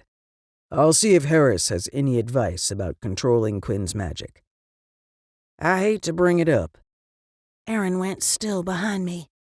I'm worried about May. I nodded, because I couldn't get the words past the lump in my throat. Bryson swallowed hard, but otherwise remained quiet. We'd talked about Grandma May's age and health many times over the years.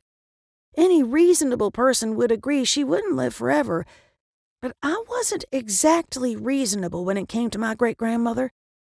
What was the point in having magic if we couldn't use it to save the people we loved? Aaron cleared his throat. The murders are too close to home. We need to catch this guy. I loved him for changing the subject, but sooner or later that wouldn't be an option. I agree, Bryson said. I'd been running 100 miles an hour since the killings had started, but it was past time for me to slow down and think things through. I'll walk the crime scenes again and check out the evidence at the station. I feel like we're missing something obvious. I've been thinking the same thing. Aaron drew slow circles on my belly. The scene seemed tailor-made for you, but why? I'd asked myself the same question too many times to count. I thought the perp was testing me and my magic, but I'm not sure that's it. Bryson brushed my hair back and cupped my face. Why do you say that? The scenes all have common elements, but they're different. I found myself caressing Bryson's chest. What can I say? Touching them helped me think. Do you still believe the images are staged? Bryson inched close enough to slip his thigh between mine. Absolutely. They start right before the attacks and end right after, but I struggled to find a way to explain what I'd seen. They're obviously fake, but in different ways. Aaron propped himself up on his elbow. It's not uncommon for serial killers to toy with law enforcement. I know. I've seen the Hannibal Lecter movies, but this is different. I closed my eyes and thought back to the first murder scene. The images of Wyatt were clean, but at the time, they seemed real. I knew right away something was off with the Gatorman attack. Because the angles didn't change? Bryson dipped his head and kissed a line from my shoulder to my jaw. Right. It was like watching a television show instead of actual events. I brushed my lips across his out of habit, but I was too distracted to pay much mind to the kiss. Aaron sucked in a breath. He wants you to know he's responsible for all of the deaths. Is that it?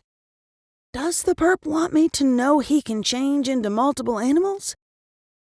I rolled to my back and met his gaze. I'm not sure, but he's definitely sending me a message. He's not hiding the fact that the images in the mirrors are fake. If anything, he's making it more obvious. Bryson took advantage of my change in positions to lick his way across my collarbone. My skin broke out in goosebumps, but his warm breath on my bare breasts chased them away. Why?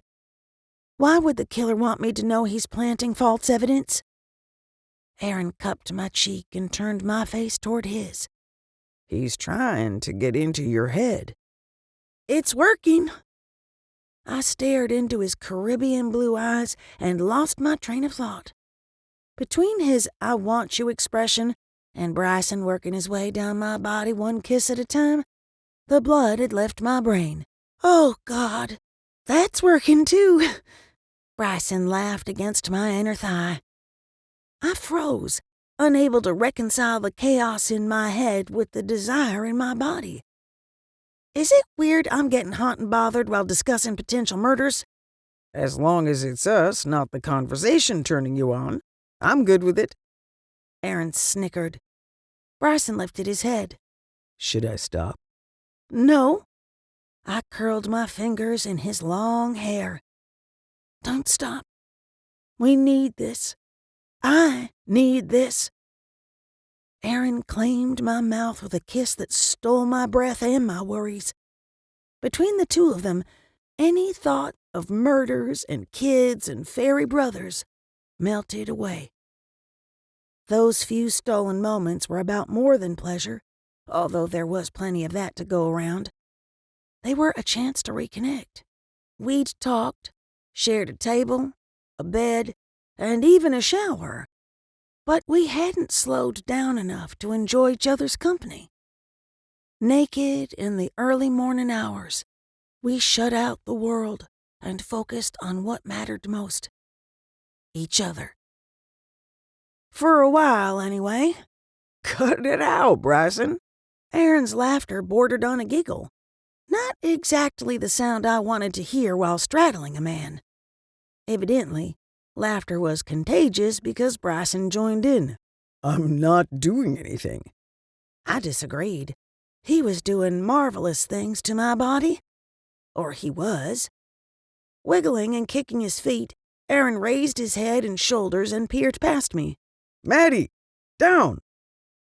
I glanced behind me and caught the dog with her tongue out mid-lick. Waffling between joining their giggle fest and being completely grossed out, I eased off Aaron. How did she get in here? Better question. What was she doing? Still snickering, Bryson took the dog by the collar and pulled her off the bed. Aaron shuddered. She was licking the inside of my knee. Could be worse. Bryson pushed the dog into the hall and took a step toward the bed. I hated to bring it up, but Maddie's behavior had gone from strange to disturbing. I really think we need to do an exorcism on the dog. I think Gavin's in there. Bryson frowned.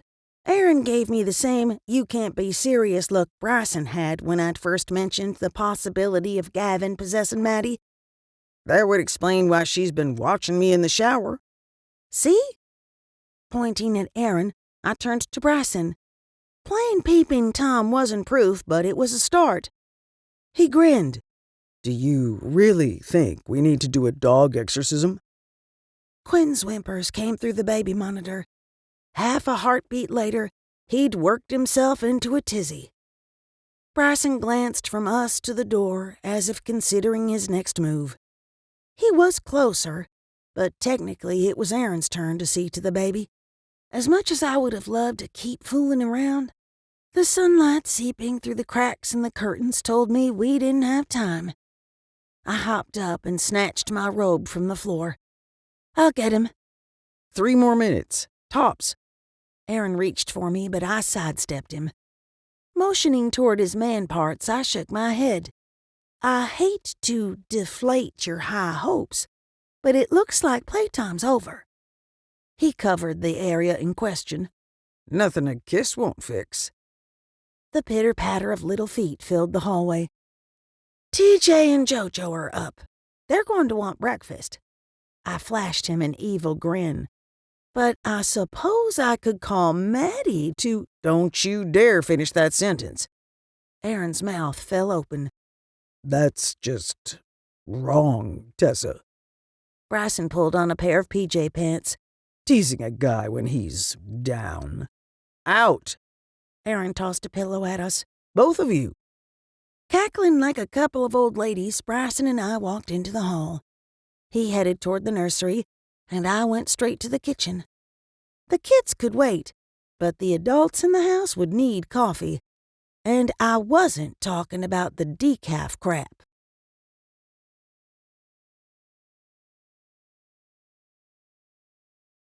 Chapter 20.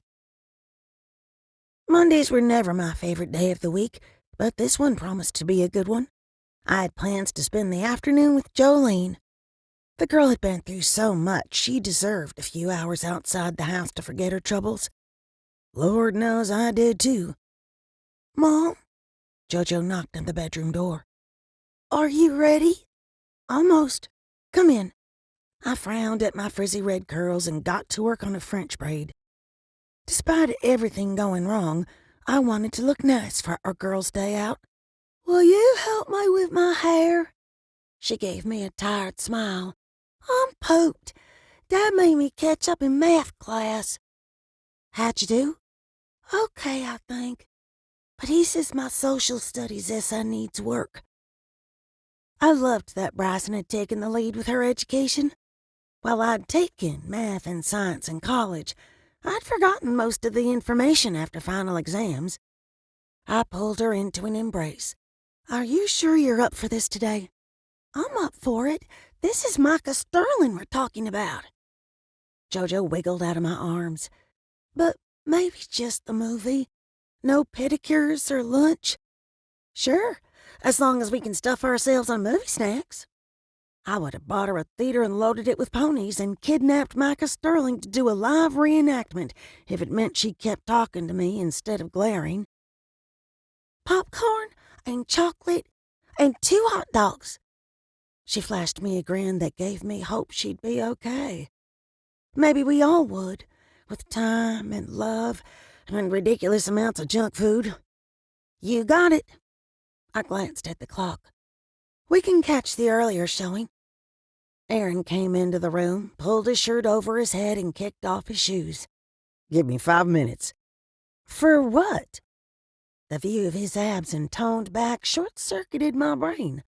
Aaron had one of those tall, lean bodies that looked good in everything, from a suit to jeans and a t-shirt to nothing at all. He motioned between me and JoJo. I'm going with you. On Girls' Day? She groaned. Still shirtless, he knelt in front of her and flashed his dimples. What's wrong with me wanting to spend time with my 2 favorite girls? Between the beautiful child and ridiculously handsome man, my ovaries sat up and took notice. Whoa, Nellie, no more baby thoughts. Nothing. But you can't come. She turned to me for backup. We've scaled back our plans. We'll be okay on our own for a 2-hour movie. I understood where he was coming from. The wackadoo staging murder scenes was still out there, but I highly doubted we'd run into the guy at a teen vampire movie. Aaron's expression told me he disagreed. I sighed. Fine. You have 5 minutes. If you're not ready, we're leaving without you. Jolene whispered, and TJ can't come. I'll go warm up the car. He grabbed a clean shirt from the closet and left the room. I grabbed a brush and motioned for her to sit on the wrought iron vanity stool. Ponytail or braids? One French braid like yours. She sat straighter. Brushing her long blonde hair, I forgot about my troubles and allowed myself a few minutes to be alone. It wouldn't be long before she hit her teen years and thought everything I said, did, or wore was awful. All set? I tied the braid off with an elastic band and gave her a hand mirror. She turned and inspected her reflection. Pretty. Thank you. You're welcome. I smiled what felt like my first smile in years. Ready for Vampires Still Suck? Yes! Jojo took my hand and pulled me toward the living room. Aaron and Bryson stood shoulder to shoulder in the kitchen door. Aaron was shaking his head, but Bryson had his arms folded. I hated to ask, but I had to. What's wrong? Aaron turned to me. We aren't going anywhere until one of you figures out how to get that ghost out of Maddie. A headache bloomed behind my eyes. With everything else going on, we'd forgotten all about the dang dog. What did she do? They motioned into the kitchen. I peeked around the corner and my world stopped spinning. It looked like the refrigerator had exploded. Food, some still in its container but most not, littered the floor. The bread was mauled. All that was left of the lunch meat was a plastic bag. The only clean thing in the entire room was the platter that once held the leftover pot roast I'd planned to serve for dinner. I glanced from the mess to the dog.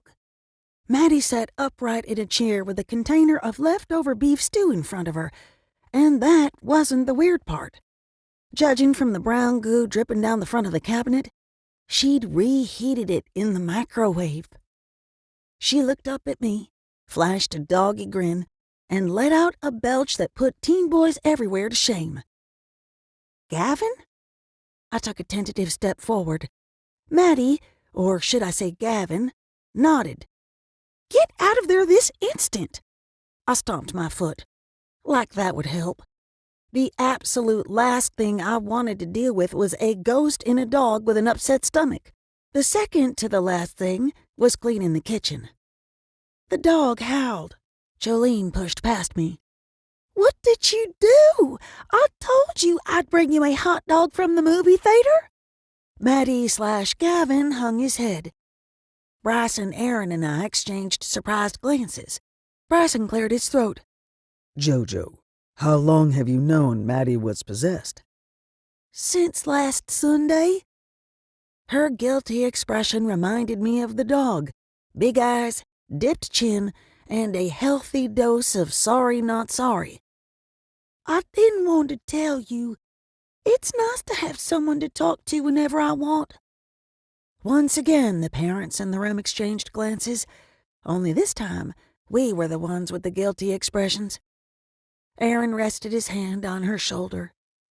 We've been pretty busy lately, but you can talk to us about anything. Anytime. Bryson knelt in a puddle of brown goo and didn't seem to care. I had no doubt he'd swim through an alligator-infested septic tank for her.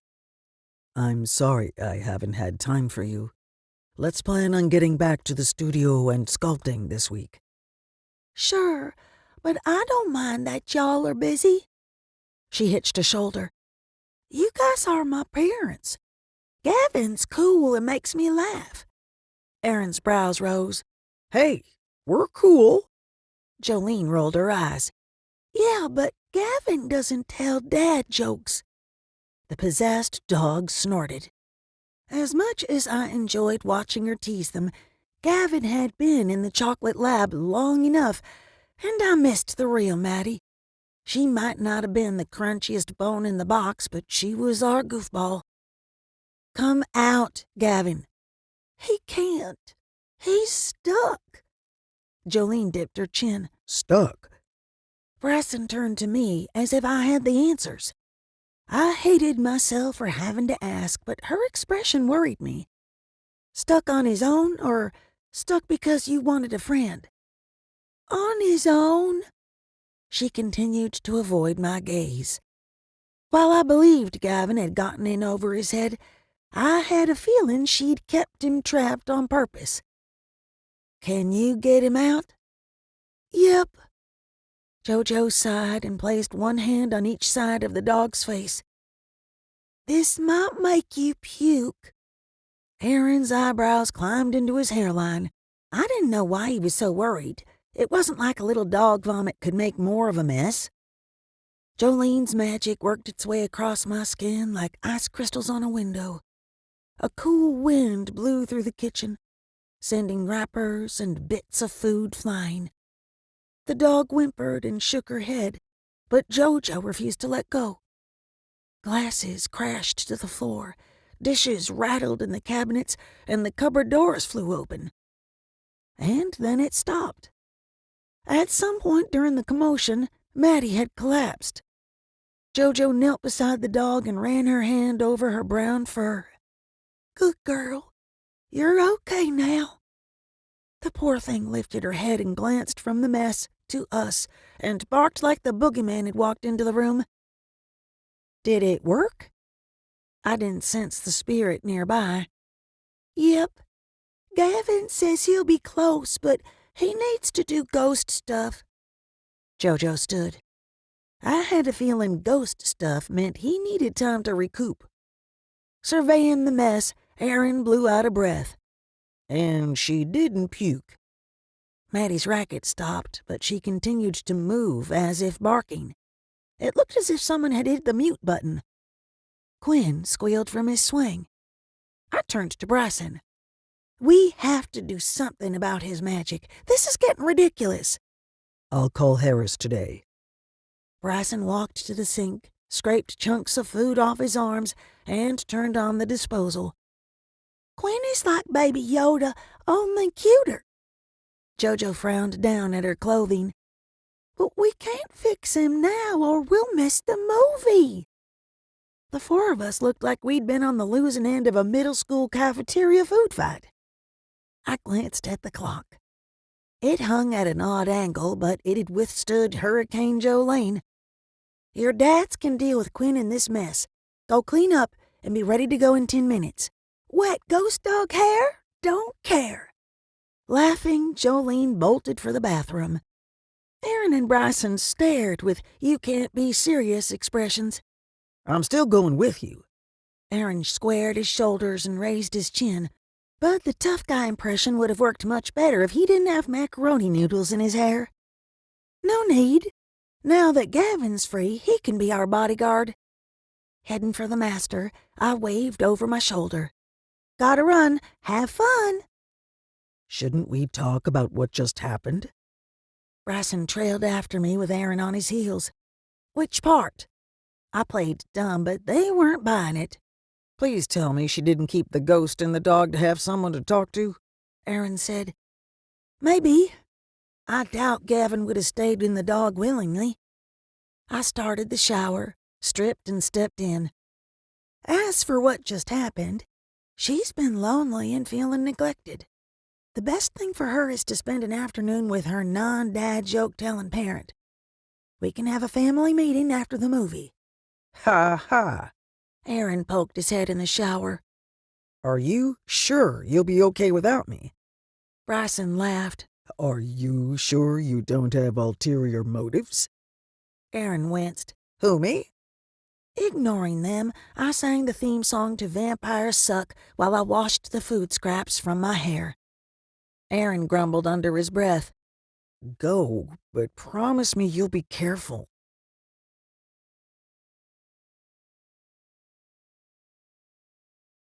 Chapter 21. Jolene and I made it to the theater snack bar with 5 minutes to spare. We loaded up on goodies, including the world's largest bucket of popcorn. After handing over the equivalent of most folks' monthly mortgage payments, we headed to our movie. Or tried to. "Hi, Holden!" Jolene waved a pack of chocolate-covered raisins in his direction. The boy's entire face went ooey-gooey before he broke out in song. "Jolene, Jolene, Jolene, Jolene." I hadn't dealt with teen boys since I was in high school, but I seemed to recall they went out of their way not to embarrass themselves. Jojo glanced from him to me with a look of pure horror. Holden took a step in our direction and froze. I'm talking so still I wondered if he'd stopped breathing. The color drained from his face, and his eyes went so wide if someone tapped his shoulder they would have popped out. "Holden?" Jojo took a step in his direction. He shook his head, flashed her a lovesick smile, and seemed to try to move forward. It was like his feet were made of concrete. "What's wrong with him?" Jojo whispered. "I'm not sure." Rubbing his temples, he muttered something about loving her and monsters and death. Something was seriously wrong. I glanced around but didn't see his parents. "Are you okay?" Stupid question, but my mouth-to-brain filter didn't always work when faced with bizarre situations. A dark spot formed on the front of his pants, but he didn't as much as flinch. In fact, he'd gone still again. "Mom?" Jolene's voice sounded like a squeaky toy. I had no clue what was going on. My first thought was that he'd gotten in trouble for the shenanigans at children's church, but his mother hadn't seemed angry. If anything, she'd seemed nervous. Had his father punished him? I took a step forward and held out my free hand as though he were a frightened puppy. "Holden, sweetie, are you okay?" He stared, tears forming in his eyes. Jojo moved closer, and the boy screamed, high and shrill. It was the sound of pure, unadulterated terror. And then it changed into something more primal, more wolf-like. Oh, crap. I was a licensed mental health professional, but none of my training had prepared me for a teenaged shifter. It's broad daylight, and the full moon is a week away. He can't shift now, can he? I took a slow step back. "Where are your parents?" Holden either didn't hear me or had other things on his mind. Other things like my daughter. He raised his hand and pointed a finger at her. You stay away from me." Jojo backed away so fast she tripped and spilled the enormous bucket of popcorn. She covered her face, but not before I saw her broken-hearted expression. People stopped walking to their theaters and crowded around us, but I didn't see Holden's family. A young man in a uniform polo studied us for a couple of seconds and darted off. I needed to de-escalate the situation before someone called the police. "I really missed you. You're so pretty." Holden's voice had deepened and developed a gravelly quality. He backed up, tripped over his feet, and scrambled on all fours to get away from her. "Don't tell your dad I talked to you." "We won't tell anyone. Please, it's okay. Just calm down." I was torn between helping the boy, comforting Jojo, and driving home to strangle Aaron. As sure as the sun would rise, Aaron Burns had paid Holden a visit in his dreams. Lord only knew what he'd said to the poor kid. Growling and shaking his head, Holden bent at the waist and tangled his fingers in his hair. It was my turn to be scared motionless. The sounds coming out of his mouth transported me to another time and place. Me, afraid for my life, stuck in a tree, with werewolves circling below. The longer the boy yanked at his hair, the longer and more misshapen his fingers became. Murmurs rose up in the crowd. They had to be seeing the same thing. Brushing popcorn off herself, Jojo stood. "Jolene, stay back." I took a step to the side, putting my body between the kids. "I'm here, hell girl, and so is Charlie." Gavin Partridge's spirit appeared beside me. "Do as I say." As much as I appreciated the moral support, I wasn't sure what a couple of spirits could do against a baby shifter. "Get Jojo out of here." "Will do, but no sudden movements."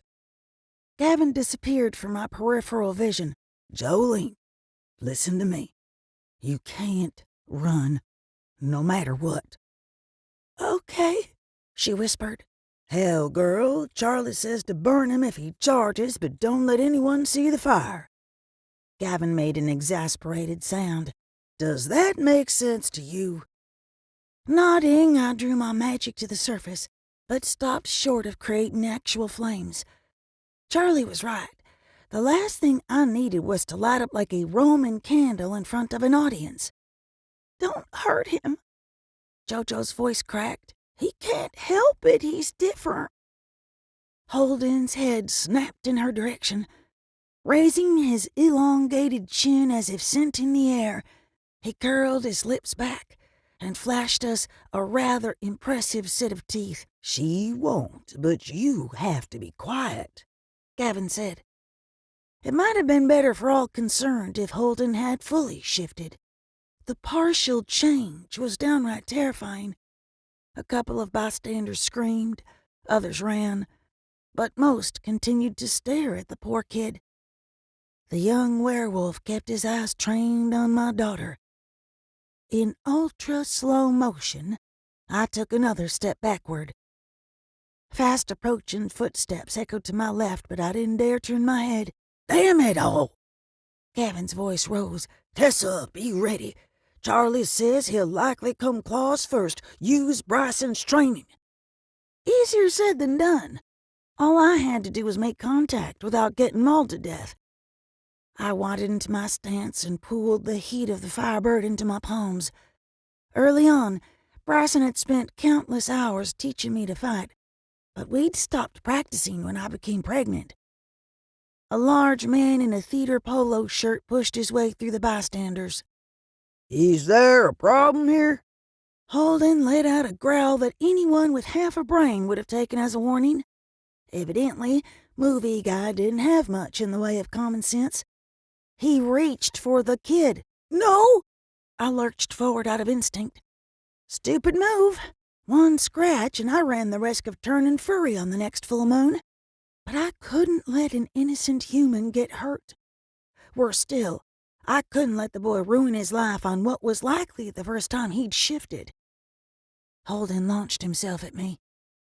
Avoiding his claws, I dropped my arms to waist level and shoved my hands up at an angle toward his chest. Grabbing his forearms, I released the magic from my palms and shoved him to the side. Holden let out an ear-piercing yowl and lost his balance. Unfortunately, he dragged me down with him. My shoulder took the brunt of the fall, but as far as I knew, he hadn't scratched or bitten me. I scrambled back to put some distance between myself and a lifelong subscription to the hair removal club for women. The boy's whimpers reminded me of the sound Maddie had made in the kitchen. He kicked and floundered, but managed to get to his feet. The second he stood, he bolted for the emergency exit. The mother in me hoped I hadn't burned him too seriously, but I had my own child to worry about. Cradling my arm, I stood and turned to Jolene. Gavin's spirit crowded around her. "It's okay, sweet girl. It's going to be okay." Jolene sat curled into a tight ball, rocking back and forth the way she had in the weeks after her mother's murder. I reached for her, but stopped short. Blood dripped from a gash on her arm.